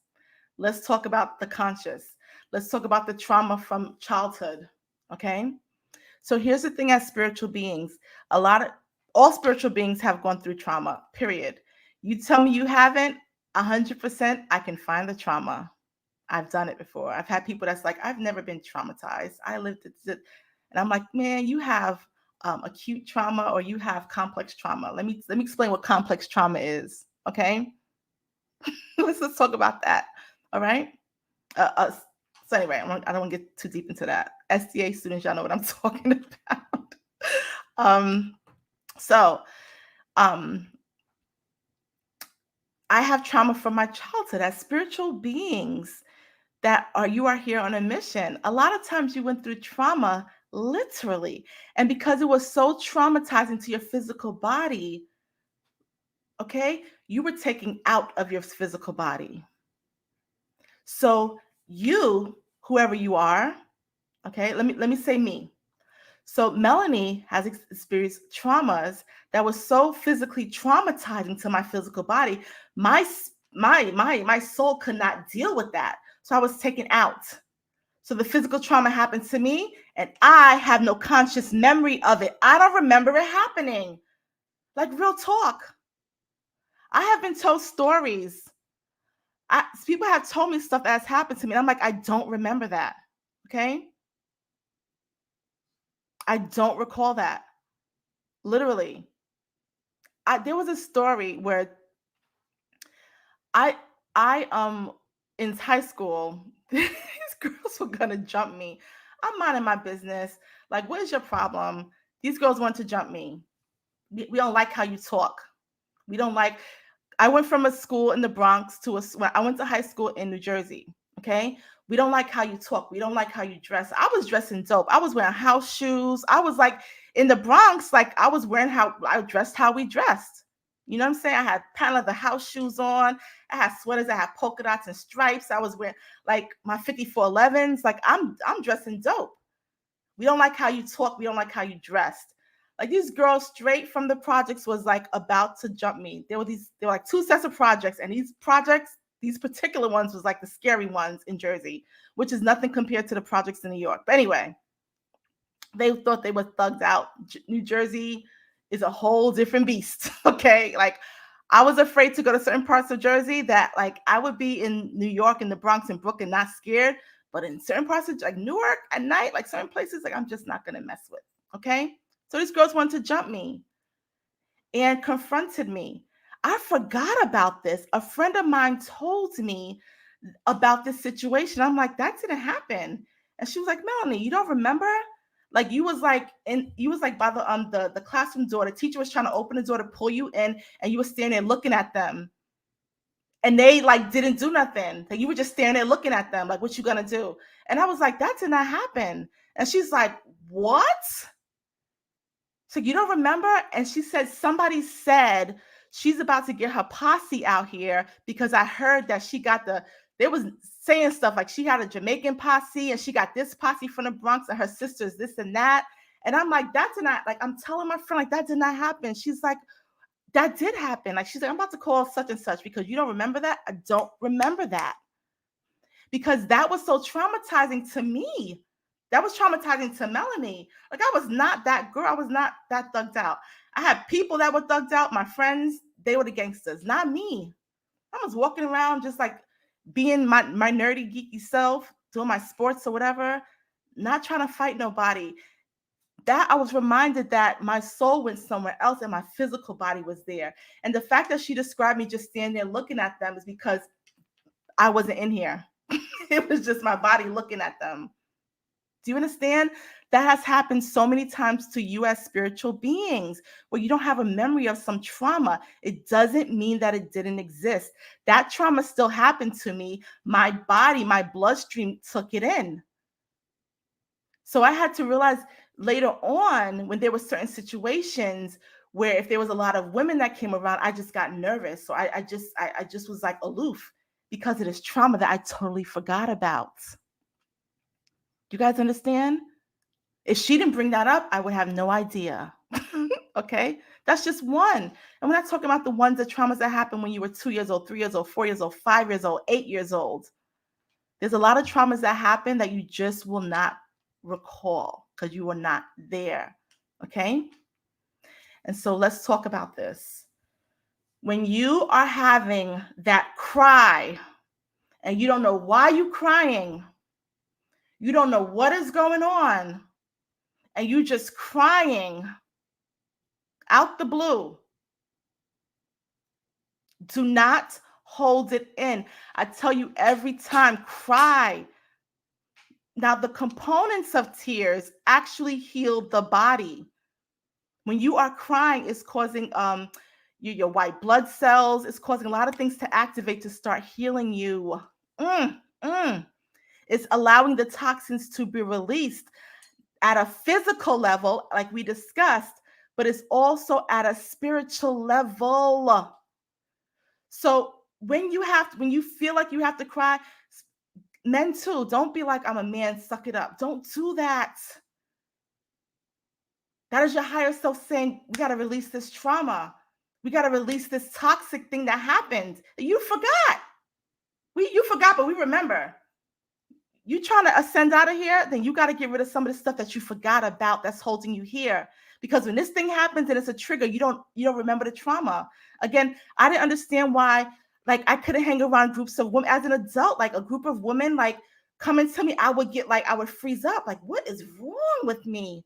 Like, literally, my daughters were in ballet class and I had a friend and she was like, why don't you never sit with the other mothers? And I'm just like, I just sit by myself. Number one, totally introvert. Like, I don't talk about the same things y'all talk about. But then when they would like, hey, Melanie, and like start walking to me, I would like seize up. Like, why y'all coming to me? What's up with you? Automatically. And I'm thinking it's because I'm from the Bronx. Like, y'all trying to step to me? Like, what's up? Like, I'm on guard. Hands in my pocket looking for something sharp. Right? But it was because of that trauma. Do you understand? So spirit had that person come to me trying to tell a joke about me almost getting jumped to bring some healing to me, right? But again, I'm talking about the ones you don't remember. the spontaneous cries. And I'm telling you to cry. And when it comes up, don't do the thing where you're like trying to hold it in. Because when you hold it in, now you're affecting the throat chakra. And your spirit team was like, what the? We trying to heal the heart? Now the throat is messed up. She holding it in. Now your throat is sore. Release it. If you have people in the house, get a pillow, scream into that pillow. Okay? The best way to release it, if you start crying spontaneously, get in the bathtub. The quickest thing is to get in the shower, cry it out. You can be like, I don't know why I'm crying, but boo-hoo-hoo for 10 minutes. Let that water, release it down the drain. Take it. Let it take the water to the ocean. Okay, envision that water going to the ocean and taking that emotion, that trauma. You don't even need to know what it is. Okay? So a lot of you have been feeling this recently because so let's say that now. Let's say that now.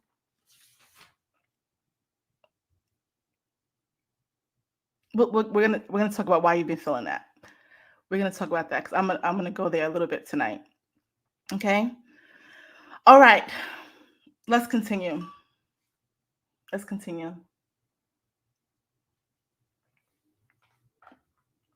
The crying is how we release toxins, how we release trauma.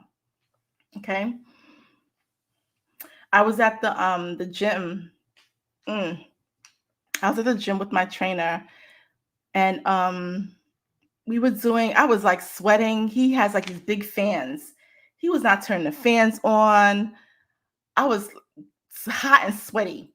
And when I go to the gym, I have like a shirt on, a hoodie. I have like sweatpants. I have like a lot of stuff on because I do want to sweat, right? So I'm all sweaty. He's like, let's do another set. And I'm just like, dude, like I don't want to do nothing else. Like I just want to leave. I had a whole attitude. And he's the kind of trainer, he's like, and like, let's do another set. Like you said you had to go, like let's do this. So we're doing the exercise. I don't know what it's called. When like one knee is on the bench, one is on the floor, and you're doing like your arms like this. It's an easy exercise. Like it's not that difficult. And he gives me a weight. It's like 25 pounds. So I'm doing my sets, like annoyed because now I'm sweating. I'm just frustrated. I don't know why I'm frustrated. I don't know why I'm frustrated. Liver, sweat, frustration. I don't know why I'm frustrated. And then I'm like wanting to pee. And I'm just like, man, isn't the time up? I gotta go to the bathroom. He's like, let's finish the set. So I'm frustrated. I'm getting angry. I'm pissed off at him. Like, dude, you can't. I'm a grown adult. You can't tell me I can't go to the bathroom. Like, you tell me to finish. I have a whole attitude, right? Liver, sweat. Okay, don't have control. Urine. You guys following me? And so I'm doing. Then he goes and gets freaking like 50 pounds. I'm like, how you skip from 25 to 50? He was like, you were doing it too fast. Like, I took that 50 pounds, you guys, literally, and my arm was down. He was like, come on, let's go. Elbows back. And I started to cry. I'm at the gym, like just crying, like tears are coming out. And I'm just like, what? No, keep it together. What is your problem? Like, what are you crying for? Right? And so I literally was crying and like forcing myself to do the set, forcing myself to do it, like tears. You hear me coming out, and I'm just like, what? Why are you crying? Like what is wrong? Tears coming out, sweaty, gotta pee, tears is coming out. Okay, not understanding what it is. So we go to the mat when we're done to do stretches, and he's like, you good? And so I'm not mad at him anymore. Like I sweated. I guess I wasn't sweating anymore. I'm not mad at him anymore. And he was like, I know it's difficult. And I was like, it's not that. And in that moment, I was like, you supported me. I didn't want to do it, and you supported me. Boom. Trauma came back of me having a goal, me wanting to do something that was seemingly difficult and not having support. Trauma came back. Trauma came back from my childhood, like from my parents, me saying, I want to do this thing and not feeling supported. Heart, my heart, my heart. It hurt my heart as a child. It hurt my heart. And it was released through tears. I didn't realize I didn't realize that had affected me until I'm at the gym losing my shit. I didn't lose that, but the sweat stopped. I wasn't angry anymore. I no longer had the urge to urinate, but I felt the relief. Do you understand? I felt the healing. What was in me came out. Do you understand? So these are the things that will happen. These are traumas that you have experienced, that you've gone through, that you don't even recognize as a trauma. This is part of how you do your healing work. Okay. By having this knowing of this information made all the sense to me. I knew why. Okay, I'm sweating like crazy because I'm angry. Duh, right? I'm releasing something. I don't have control of my bladder because I'm releasing something. Do you understand? And then the tears, the heart, the emotion. Okay. I want to give you real life examples of what you can potentially go through, and to tie this to you doing your spiritual work. It's not something that's separate. Okay. Let's continue. So I want to talk about, so I asked you two questions. So we talked about the spontaneous crying, the emotional thing that happens. Okay. When I talked about the pons in the body, the messenger, it doesn't recognize whether it's emotional or not. Okay, it's just making you cry. That means that you may not recognize the emotion at first. You just feel like, I'm very emotional, I'm crying. You don't have to understand where the memory is, and that's okay. You still release it. It's gonna come to you. Your spirit team wants you to bring it up, and they'll tell you, this is why this happened after the fact. Or maybe they won't. Sometimes they won't. You're like, I just cried last night. I don't know why. It's okay. Whatever that was that needed to be healed came out of you. Okay. So let's talk about, again, actually two things I said. Is anyone feeling very emotional, spontaneous crying? Then I asked you a second question. And the second question was about you feeling things. Are you feeling like, I felt it while I was on with you guys, like I'm feeling stuff on my eye. Like I feel stuff so many times I just don't, touch myself as much. But you may feel like something's crawling on you. You may feel like water dropping on you. You may have feelings like your body's falling asleep, that something's falling asleep, tingling sensations. And a lot of times this happens during meditation. But this is happening like the most randomest times. Okay. So let's talk about the nervous system, because this is connected to the nervous system. And I'm going to give you the science, and then I'm going to bring all of this together with what's happening currently spiritually. Okay. But again, I had to give you the knowing first. So let's talk about the human nervous system. I want you guys to write this down. I hear about it. I know people may speak about it, but I don't take for granted that you have understanding of it. Okay. So we're going to write down sympathetic system and parasympathetic system. So sympathetic system and parasympathetic system. And we're going to do some basic understanding. We're not going to go too deep into it. Not tonight.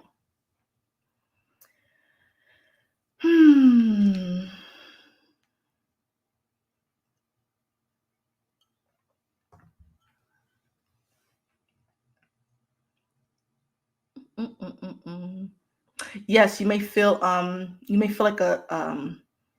feel a poke. You may feel like one night, not one night, this happened a few times last week. I'm literally on my bed, I'm sleeping on my back, and I kick my leg up because my cat, I let her come on my bed every now and again, but then I'm like, with the lint brush to get all the hair off. But she violated 2 weeks ago, and she like scratched a hole in my comforter. She violated, like, so she's banned from my bed. So I kicked my foot up, like, get off my bed. And she was like, meow. But she was under my bed. And so I was like, well, what the heck was that? So I get up, like, what's on my bed? Because I felt like something weighted on my bed. So that happened a couple times. So I was like, okay, y'all, who is that? Like, don't freak me out, wake me up like that. You want to talk to me? Like, somebody from my spirit team, like, sat, like in between my feet on my bed. So you may feel like sensations like that. You may feel like you being jolted or something. You're going to feel stuff. There is a gift of clairsentience that if you have that as a gift and it wasn't activated before, it's activated now. Some of y'all like, I don't have some of these gifts. Okay, we have all the gifts, but some of you have it even more. If you have a 5 life path number, hold on, wait for the ride, because you're going to be feeling it a lot. The 5s are very sensual. All 5 life path numbers are clairsentience. Okay. All right, so let's continue. So I told you to write down the sympathetic and the parasympathetic. So remember I told you a word earlier called autonomic, right? Autonomic.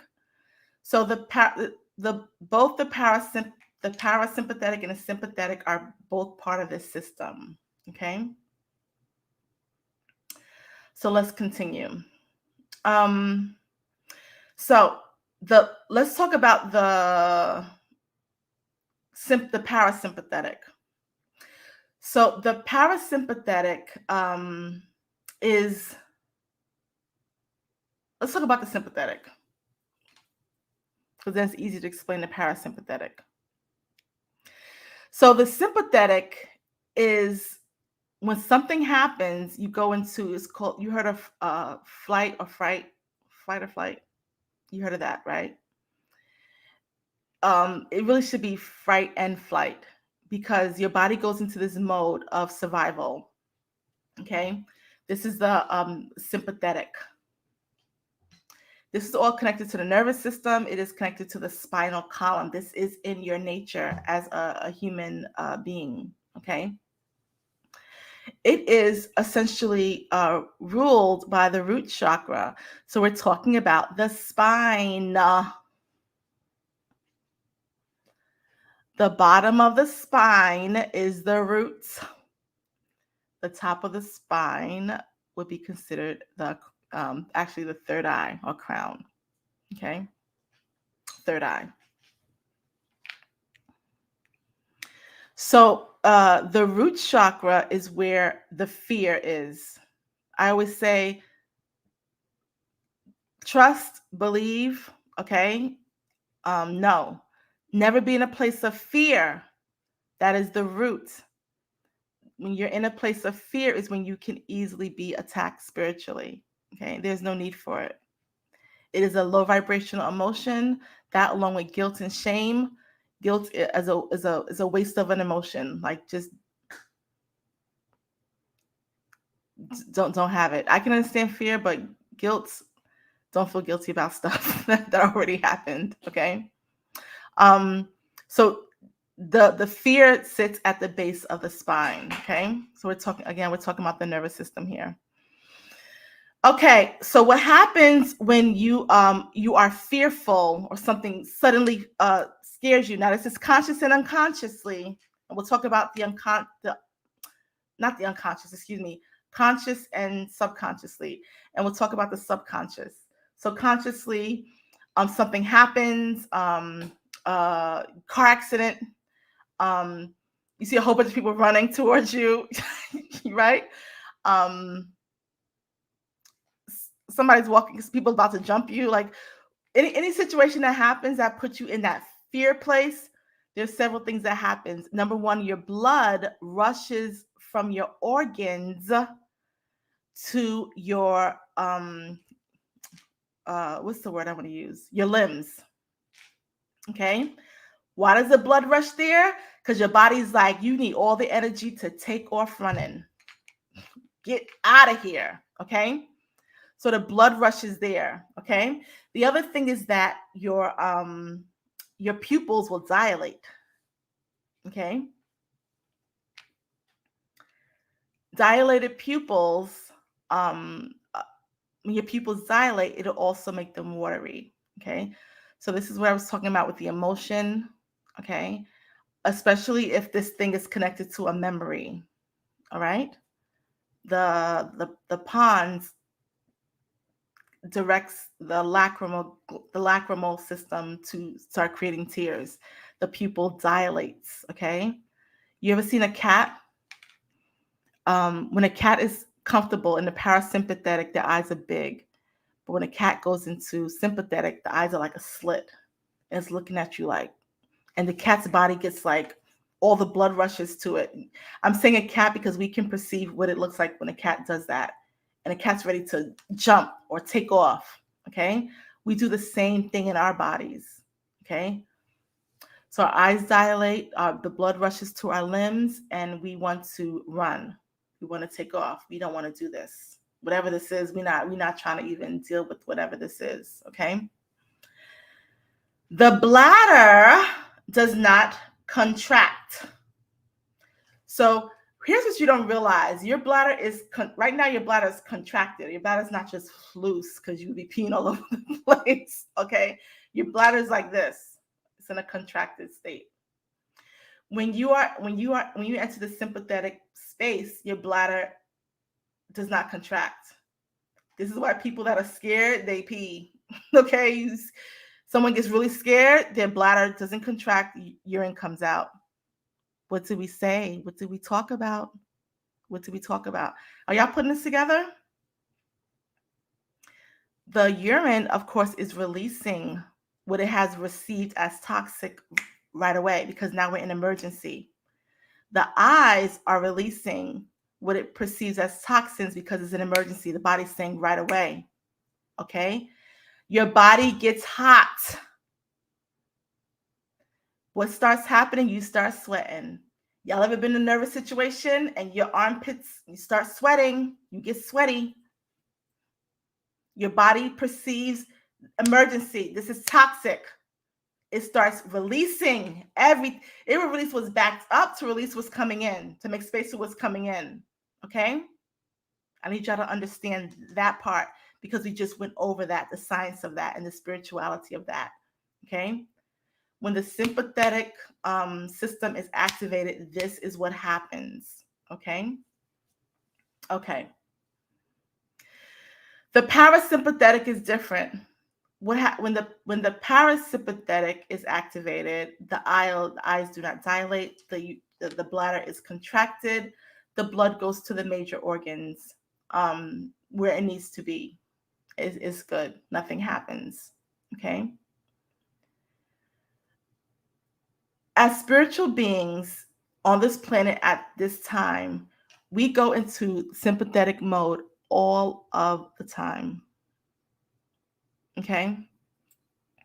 And there's work that we can do to train ourselves to be parasympathetic.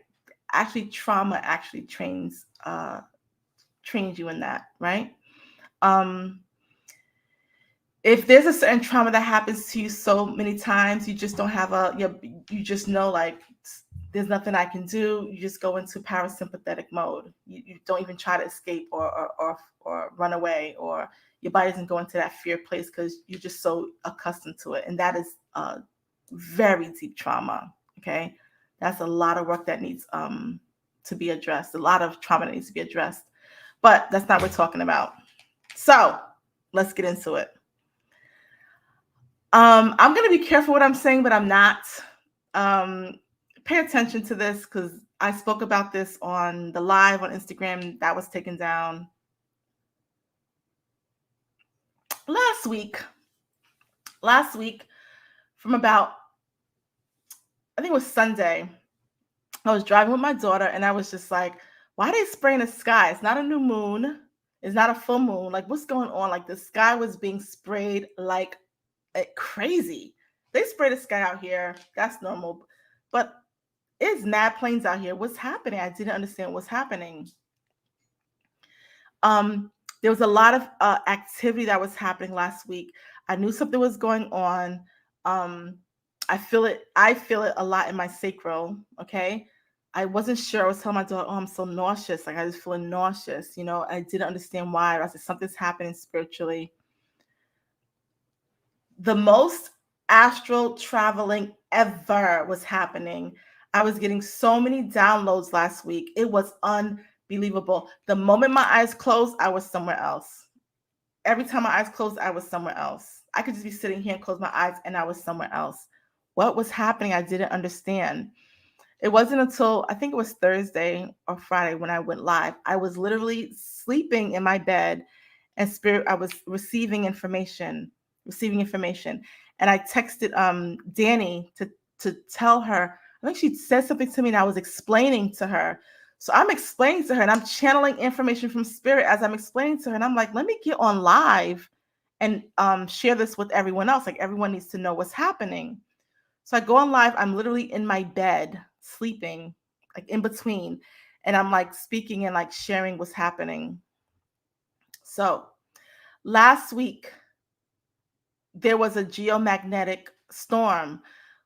Why was it not spoken about?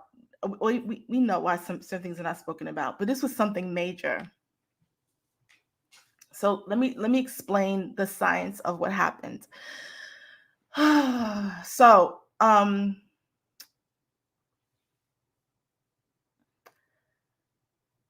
what essentially happens. So I don't want to go too deep. Let's give some basics on why it has affected you, why it is affecting you. The sun essentially was emitting. Listen to me. We know we get energy from the sun, right?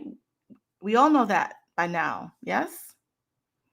The sun was also releasing something more than just energy. It was releasing plasma. Okay? Here's the difference with me saying energy and plasma, because energy is something that we can't necessarily touch, but we can touch plasma. That is something that's more dense, more dense than air. Do you understand? So if we say that energy is air, all right, now again, everything is water. But if we say that energy is air, or fire, or however you want to say it is, plasma is something different. Okay? So the fact that the sun was releasing some plasma, now, mind you, all these institutions, again, I have to be mindful of what I say because I want you guys to get this. Yes. I see some of you typing stuff in the chat. Okay. They were very like, what's going on, studying stuff, because this is not normal. Geomagnetic storms we have had geomagnetic storms, yes, but not like this. Not like this.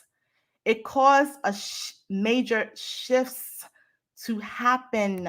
Okay, and I'm gonna get to the nervous system, but it caused major shifts to happen on this planet.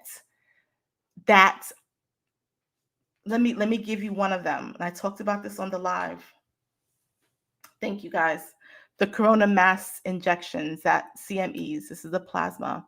So let me explain that a little bit, because Son of the Most High, thank you so much for posting that. Basically, the sun, they were like little holes. Not little holes. Oh my gosh, how do you explain this? All right, this is how Spirit showed me. These little channels or portals of energy, like tubes of energy, right?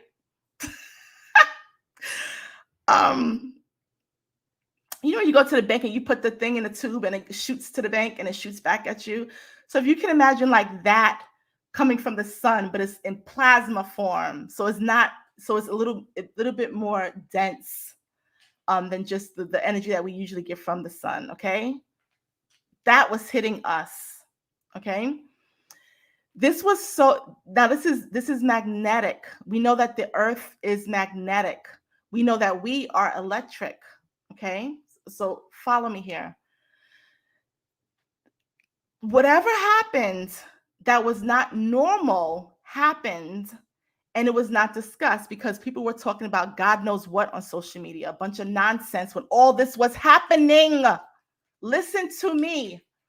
When I say this, if you were on the live, don't chip in. I want other people to answer it. When I say Aurora Borealis, what locations would come to your mind? When I say, are you going to see the Aurora Borealis? Right? Where are you thinking? What locations in the world come to your mind?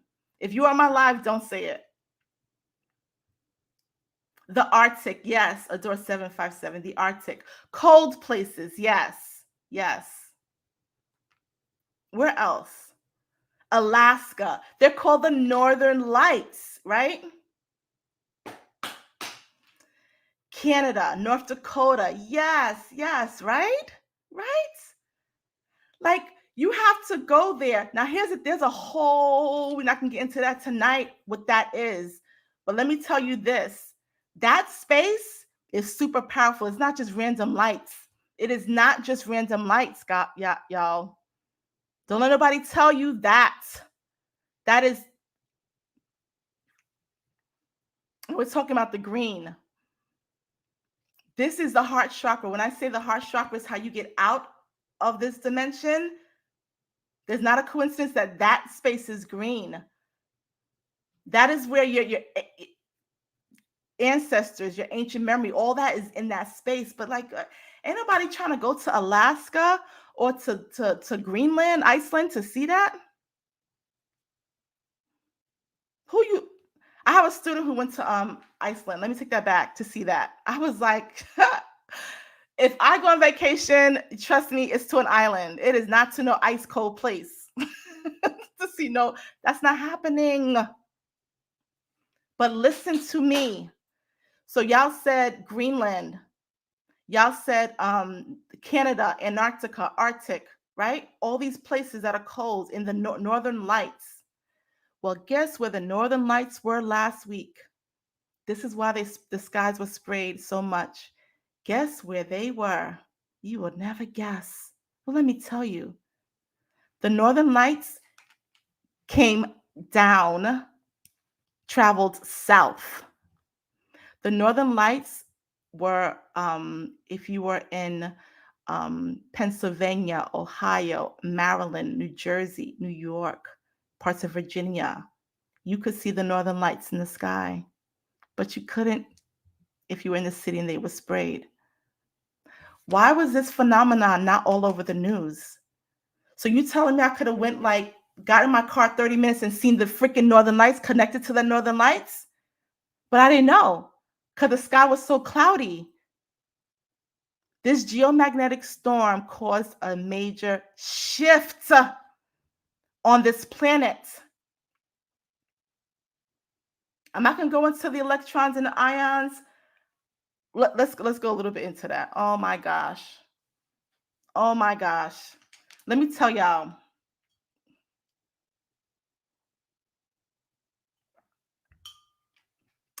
When I tell you that you are powerful beings, I'm not joking. When I tell you that you control the weather, I'm not joking. I have trained my daughters when they were young to control the weather. You want it to rain? Make it rain. You too hot? Tell the rain to come. You need some wind? Tell the wind to come. Our ancestors did that. They make jokes. And I spoke about this on the live. They make jokes when they show indigenous people in a circle, doing rain dances like it's a joke. I take that as offense. That's disrespectful. That's my ancestors. They really could call down rain. And they really was calling down rain because they understood what was in their DNA. You have that capability too. I give you the example again, when whoever that was shot in Houston. I don't know who was shot in Houston a couple of years ago. And all Black Lives Matter, and everybody went out to Houston, was protesting. People was angry.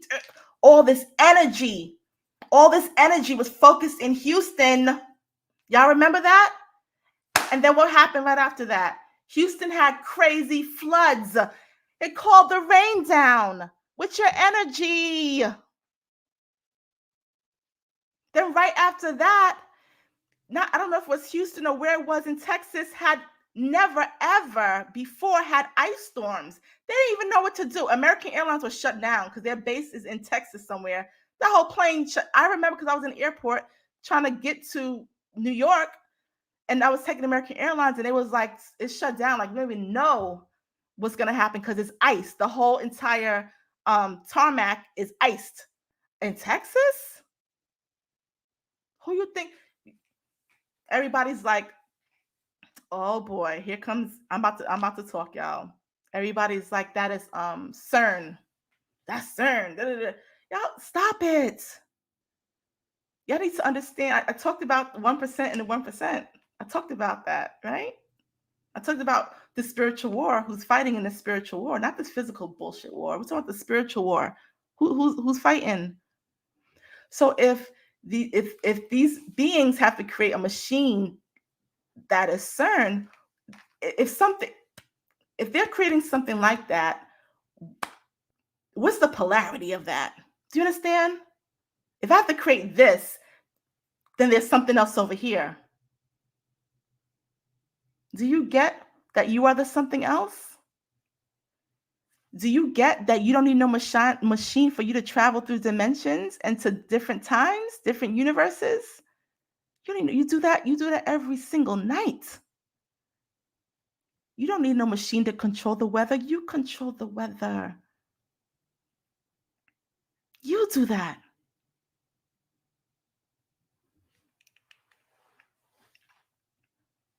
I gave this example as well. I said when I remember I was working with Dr. Van Sertima, and he didn't like me at first. Then he liked me because I was just like, let me not say that. I was a good student. I was an A student. I just talked to him after class, but I had like a whole attitude sometimes, right? And so I was like, Dr. Van Sertima, I want to go to Mexico to do this research. And he was like, I don't have time to be, mentoring no student, Melanie. You're doing the most. And then like we would kind of get into it. We would kind of go back and forth. And I'd be like, well, nobody's doing such and such and such. And he'd be like, who are you talking to? We would kind of go back and forth. But there was a thing about me that I was like, nobody's going to tell me no. I want to find this information. You going to help me or not? I literally said that to him. You going to help me or not? Because I'm trying to figure this thing out. I remember having a conversation with him, and he was explaining to me the path that he called them, what do he call them? Roads in the water, from highways from Africa to the Americas. He called them highways in the water, right? And he said the highways, what is it called now? I can't think straight. The not the clouds, what is it called? The air. What is the word? Not atmosphere. Anyway, this is gonna sound really basic, but the air, the winds, the jet streams. Oh my gosh! Thank you, TJ Godwin. The jet streams, the wind streams, basically controls how the water, the highways in the water. So I never forget. I said to him, "So who controls the winds?" He's like, what you mean? Who controls who controls the winds? Who controls that? And he was like, what do you mean? I was like, our ancestors control that? Because like that would make sense. And he was just like, what?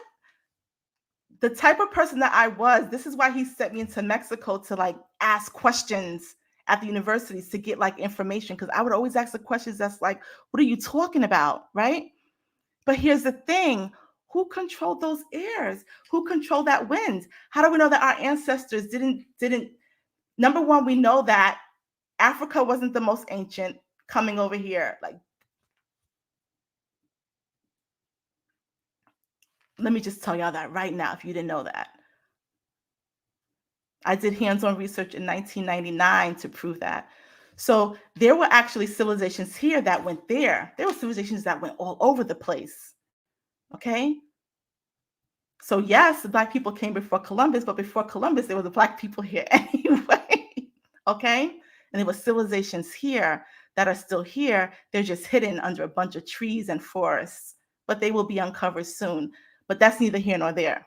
Let me get back on track. So there's an understanding, and I need y'all to understand. Stop blaming. Stop giving power to that which is not as powerful as you. Okay? You are a spiritual being. Like, know your power. You can control the weather all day. I literally, one day I was like, oh my gosh, I don't feel like going out and watering my plants. It needs to rain today. At around 12 something, there was no rain forecast. It rained really quick and it was done. I tell you no lie. I play around with this stuff with my girls. I said I wanted a tree. I think I showed y'all in the video. I wanted this mimosa tree in my backyard because mimosa gives off an energy. If you have anxiety or if you're stressed, it literally relaxes you. The flower relaxes you, right? It's like anti-anxiety. So I said, I want this tree in my backyard. I'm not going to plant it. The tree just grew in my backyard. I showed you guys on Instagram. You have these powers within you that are locked within you. You just I don't like science and math, right? We've just been brainwashed the opposite way. Okay? So here's what I'm saying. You are electric beings. This was a geomagnetic storm. Let's rewind. When I tell you to go outside and ground, all right, or go into nature, connect to the plants, the put your feet bare on the ground, is because you're creating a circuit. Listen, you're creating a circuit. The earth is magnetic, you are electric. There is a circuit that is being created where you're giving energies. You're giving is a giving and receiving thing that's happening. Please understand that you too give energy to nature. Okay. So now I'm going to talk about some things I was saying on this live. Let's address this really quick. I was not supposed to go here, but I'm going here. I want to address this. I addressed it on Instagram. I'm going to address it on YouTube. Stop with the saying that I'm melanated. I'm melanated. Anyone that lives on this planet is melanated. Everyone on this planet has melanin. Some of you are making like yourselves look crazy to the scientific community that knows that everyone on this planet has melanin. There's more than two different types. There's like 4 different types of melanin. So we all have melanin, okay? Let's just debunk that. Let's just get that out there, okay? So that's why I said this whole thing on black and white and stuff like that is we need to look at the science of it. Because if you determine it based on I have melanin, you don't, well, that person does have melanin. So what is really the truth? Okay? That is a scientific fact. Everyone has melanin. There's just different types of melanin. Okay? There's one that is retarded, not retarded like that, retarded in growth. And there's another one that continues to grow, continues to develop. And even that is split into different types of melanin. Okay. Okay. So I say that to say this when I'm talking about us reciprocating energy. I did break this down on Instagram. Okay. So when I talk about reciprocating energy, I want you to understand how powerful you are, even in the fact that your melanin. I know y'all may not know this. You may know it if you heard me say it on Instagram.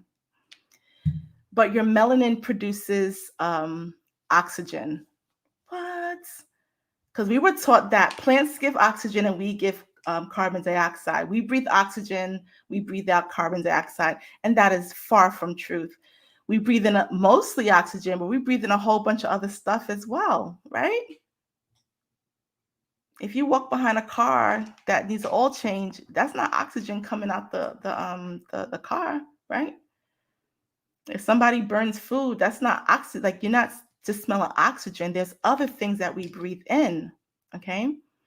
Which means that we also breathe other things out. The neuromelanin, and there's different levels of melanin. I'm not going to get into that today, but there's a component of melanin that also breathes out oxygen. You give oxygen as well. You don't just give out carbon dioxide, okay? And I'm just saying that because I need you to understand how powerful you are. I need you to understand that. You have to understand that basics. So if you understand that you're powerful, that you're in this giving and receiving thing from the ethers, from the cosmos, these planets, these things are not greater than you. You are it. You are science. You are math. When you have that understanding that if I stand on the ground, I'm receiving information because that's what happens, and I'm also giving something back because that's how powerful I am. Okay? Understand that basics. So now when I say that the sun was giving stuff, energy, plasma, when it's a geomagnetic storm that pulls aurora borealis from the north to the south, so to speak, into the Americas, strategically into a certain place, okay? Understand that. What are you guys thinking? I need you to understand that perhaps you had an impact on that. I'm not that powerful, but you are. I just told you that you changed the weather. I just proved to you how you changed the weather. Everybody wants to blame this thing. When these disasters happen in Haiti, look at what happens. Look at the atrocities that happened right before. And then you have this. We know that Haiti is a super powerful. There's certain places that when I was in Jamaica, let me tell you something. When I was in Jamaica, I got so much information about the portals of energy on this planet. It was unbelievable. I was told Jamaica is this. This is what Jamaica's energy is. This is why Haiti's like this. This is super powerful place. So you do some damage. You try to comfort that Hispaniola, that island. We're talking about Haiti and Dominican Republic.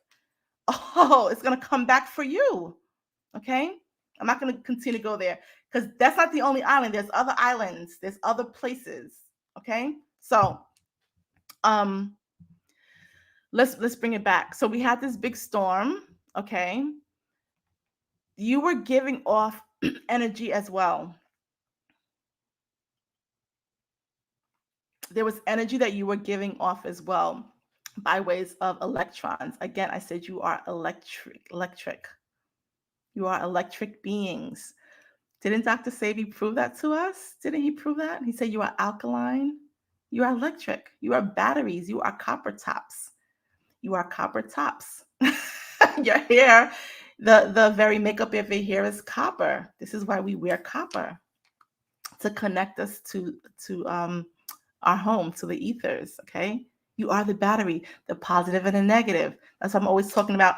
To be empowered, to get the power, you have to have the positive, negative. There has to be that balance. Okay. So I need you to stop the doubt. Stop saying this can't be it. That can't be it. Stop that. Be open to this, and this is truth.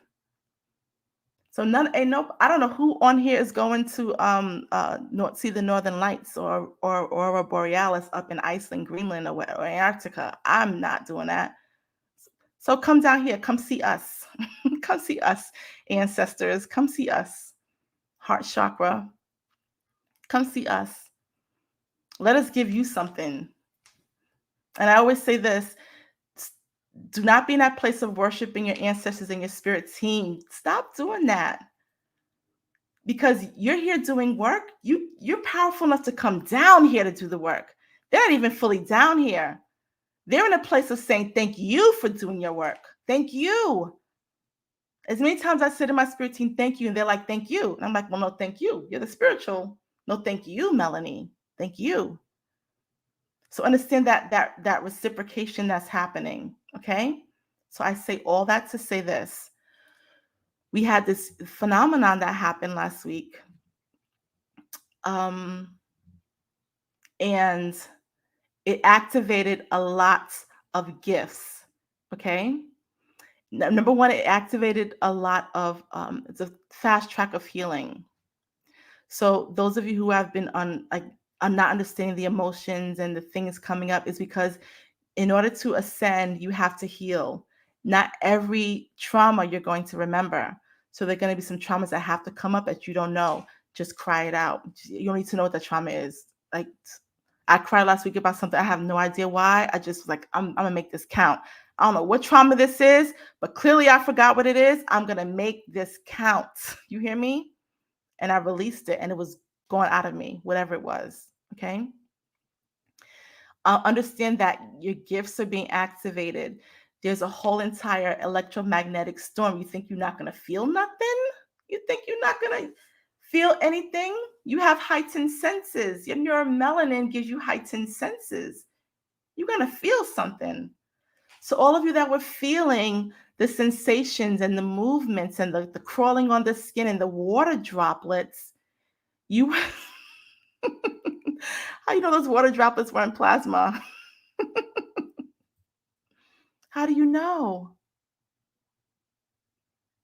But there was something that was activated, because I'm telling you, there's work that has to be done. There's like the word is like an urgency. Like you gotta get on point. You gotta do your work. Okay. And we noticed that because there are other beings on this planet that are also in urgency mode about this place falling apart. Oh my God, the world's falling apart. The money, the this, the that, the that, the that. They're urgent. We also, as spiritual beings, have an urgency. Get on task, do your work. This is happening. Gotta heal. Okay? Meditate, connect.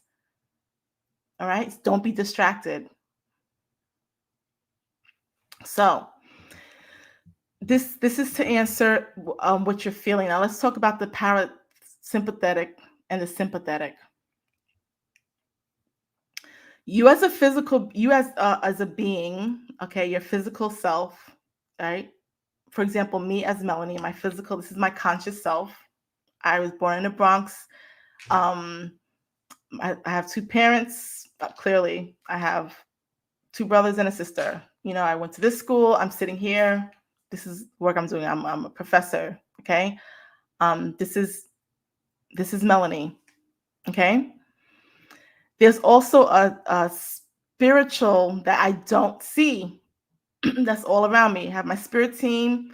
They all around.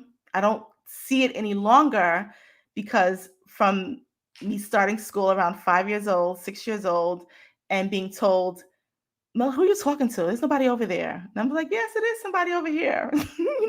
That's not true. That being brainwashed out of me, right? I no longer can see. Let me not say that. No longer can see like I used to, hear like I used to, or feel like I used to. Okay. However, so it's not however. So when spirit, when there is a connection, and let me say this, children all the time will laugh randomly, or they may do something. I saw a video of a little girl in the graveyard, and she was like holding her hand like this, and then went up to kiss somebody, and the mother was crying like that was her mother or the father or something. And she was like, it's clear the child was holding onto a hand and was reaching up to kiss someone. It was very clear that that's what she was doing. The child can feel that. We lost a lot of that stuff. And because we lost a lot of that stuff, when that happens to us, our sympathetic system kicks in. What is that? What is that? Something's on my face, right? Something's crawling on me. Oh my gosh, I'm itching. What is that pain? We start freaking out, okay? A lot of times we're feeling, especially when our ancestors are around us.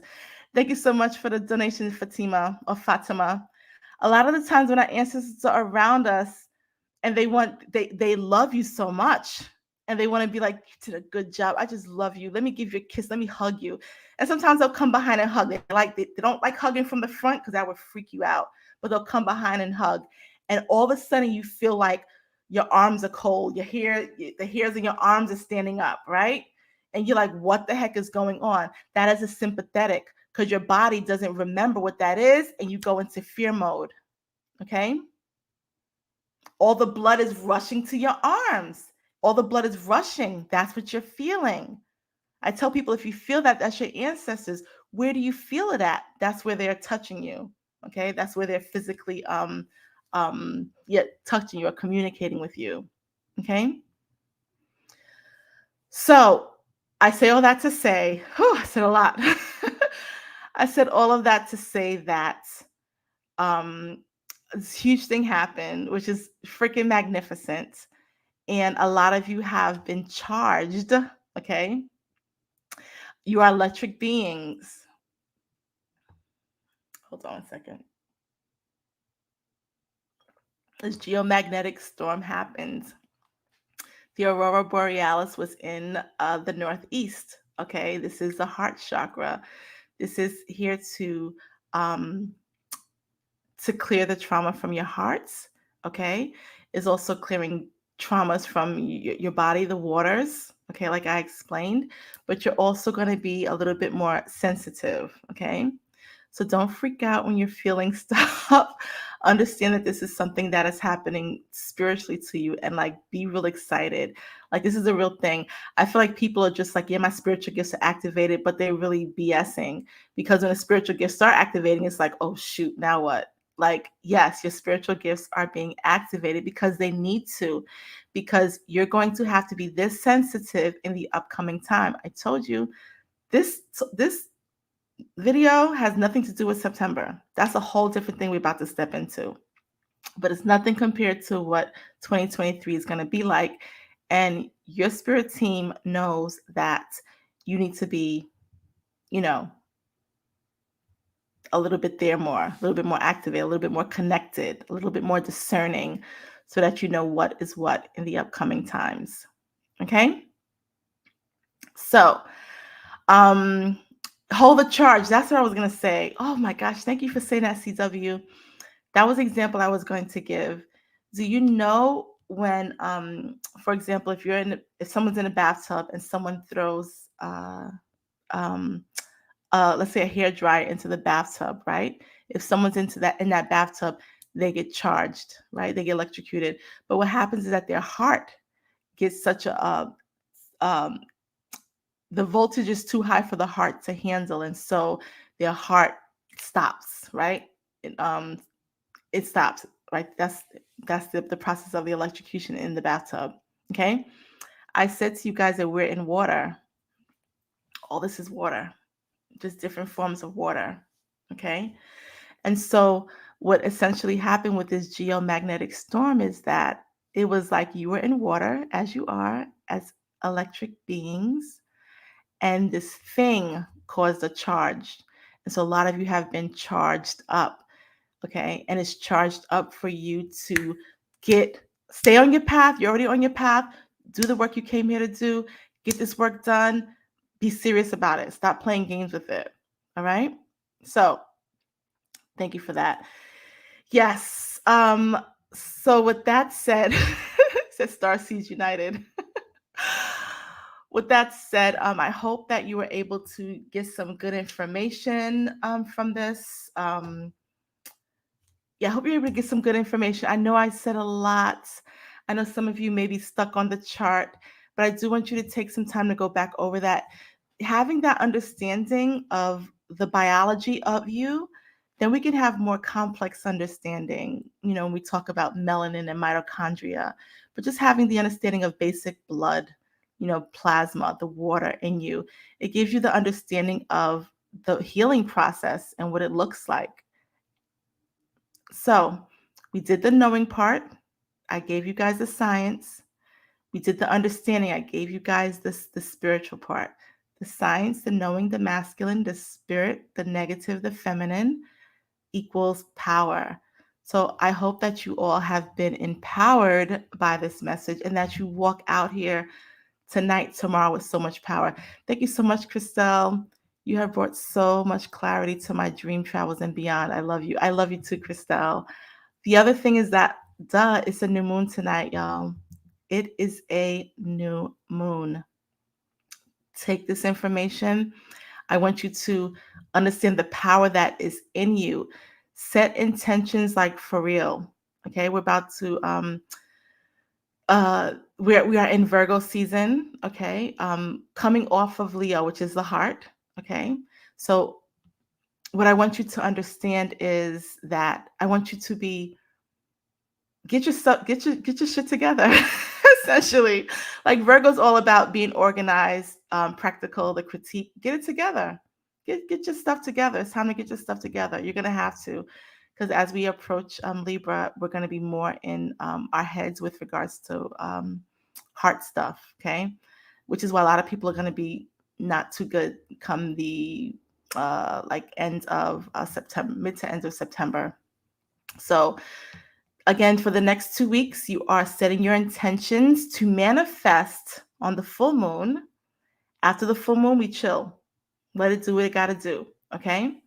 But start setting your intentions, get your stuff together, organize yourself, like get it together. Okay. All of you who have kids, get a schedule. Get a schedule and stick to that schedule. The kids will stick to it. These kids want organization from their parents. I know it's hard, but get that together. No, I'm not saying that it's mandatory for you to meditate at all. I don't care if you say you can't tell me to meditate. Don't. I'm not talking to you. I'm not here for everybody. I'm not. I promise. Okay. I'm just trying to help those who are like, I need some assistance. I need some guidance. So when I say between 3 and 5 a.m., those who do it see the results. It's the best time. Can you meditate other times? Yes. I meditated like 3 hours before, to prepare for this live. That wasn't between 3 and 5, right? But I sure was up this rising at 3 o'clock. I sure was like, so what's the information for today? I got to go live today. Okay, so what else? I'm doing that to communicate, right? We don't get up between 3 and 5 to do deep breathing, to let go, to clear our minds. We don't do that. That's someone else. If you get up between 3 and 5, it's to connect to your spirit team, which is in you. So you're connecting with you. It's for you to communicate, for you to get information. Okay. You listen. We're not talking. Speaking. When we talk, we pray. When we meditate, we listen. Okay. So between those hours, we are listening for guidance, for direction. And we follow whatever promptings we get, no matter how crazy it sounds, because some stuff is going to be like, what? Follow it. Your spirit team has a blueprint. You forgot. They know how to get you to where you need to be. And again, all of that is within you. All right. So with that said, everyone have a wonderful, wonderful night. It is 11:55. Have a wonderful night, everyone. Seriously, do your new moon intentions, whatever ritual you create, whatever it is that you want to do, write it out. I just heard write it out. So I'm going to be writing some stuff. Listen, write it out. Write your stuff out. Okay. Do your work. Like I'm telling you guys, we're so charged up right now. There's so much happening right now. This is going to manifest. Okay. As long as it is in alignment with who you are and what you're here to do. So don't let this energy pass. Don't wait till next week and be like, oh, let me, I don't feel like doing it this week. I'll do it next week. No, not that stuff is still not going to work for you, but like I'm telling you, it's powerful right now. Okay. And I just heard write it out. So I'm going to be writing, during my meditation time this morning. All right. All right, everyone. Again, have a wonderful, wonderful night. Thank you so much to those of you who donated. Again, the Healer's Secret Cabinet, we are almost sold out. We only have like 40. Do not email me once we are sold out asking for extra boxes. There will be none, okay? So if you didn't get it, get it. If you're like, I can't pay for right now, we have Sezzle. Sezzle, you can make payments in 4 to 6 weeks. And then there's the free course, okay? Don't worry about it. If you're like, I didn't get my email for the free course, it's coming to you guys. The emails are coming. And in the boxes, there is literally a QR code. All you have to do is, take a picture of the QR code. It will take you directly to the course. It's a live course, September 25th. I'm super excited about it. Not a course, it's a workshop. We're going to be doing some work there. So with that said, again, have a wonderful night, everyone. Sweet dreams, safe travels, and I'll be seeing you guys soon. Peace. Peace, peace, peace. Oh, if you have any questions, send an email. Always send an email. No worries. Peace, y'all. You're welcome. Oh, 555 in the chat. All right. Time to go.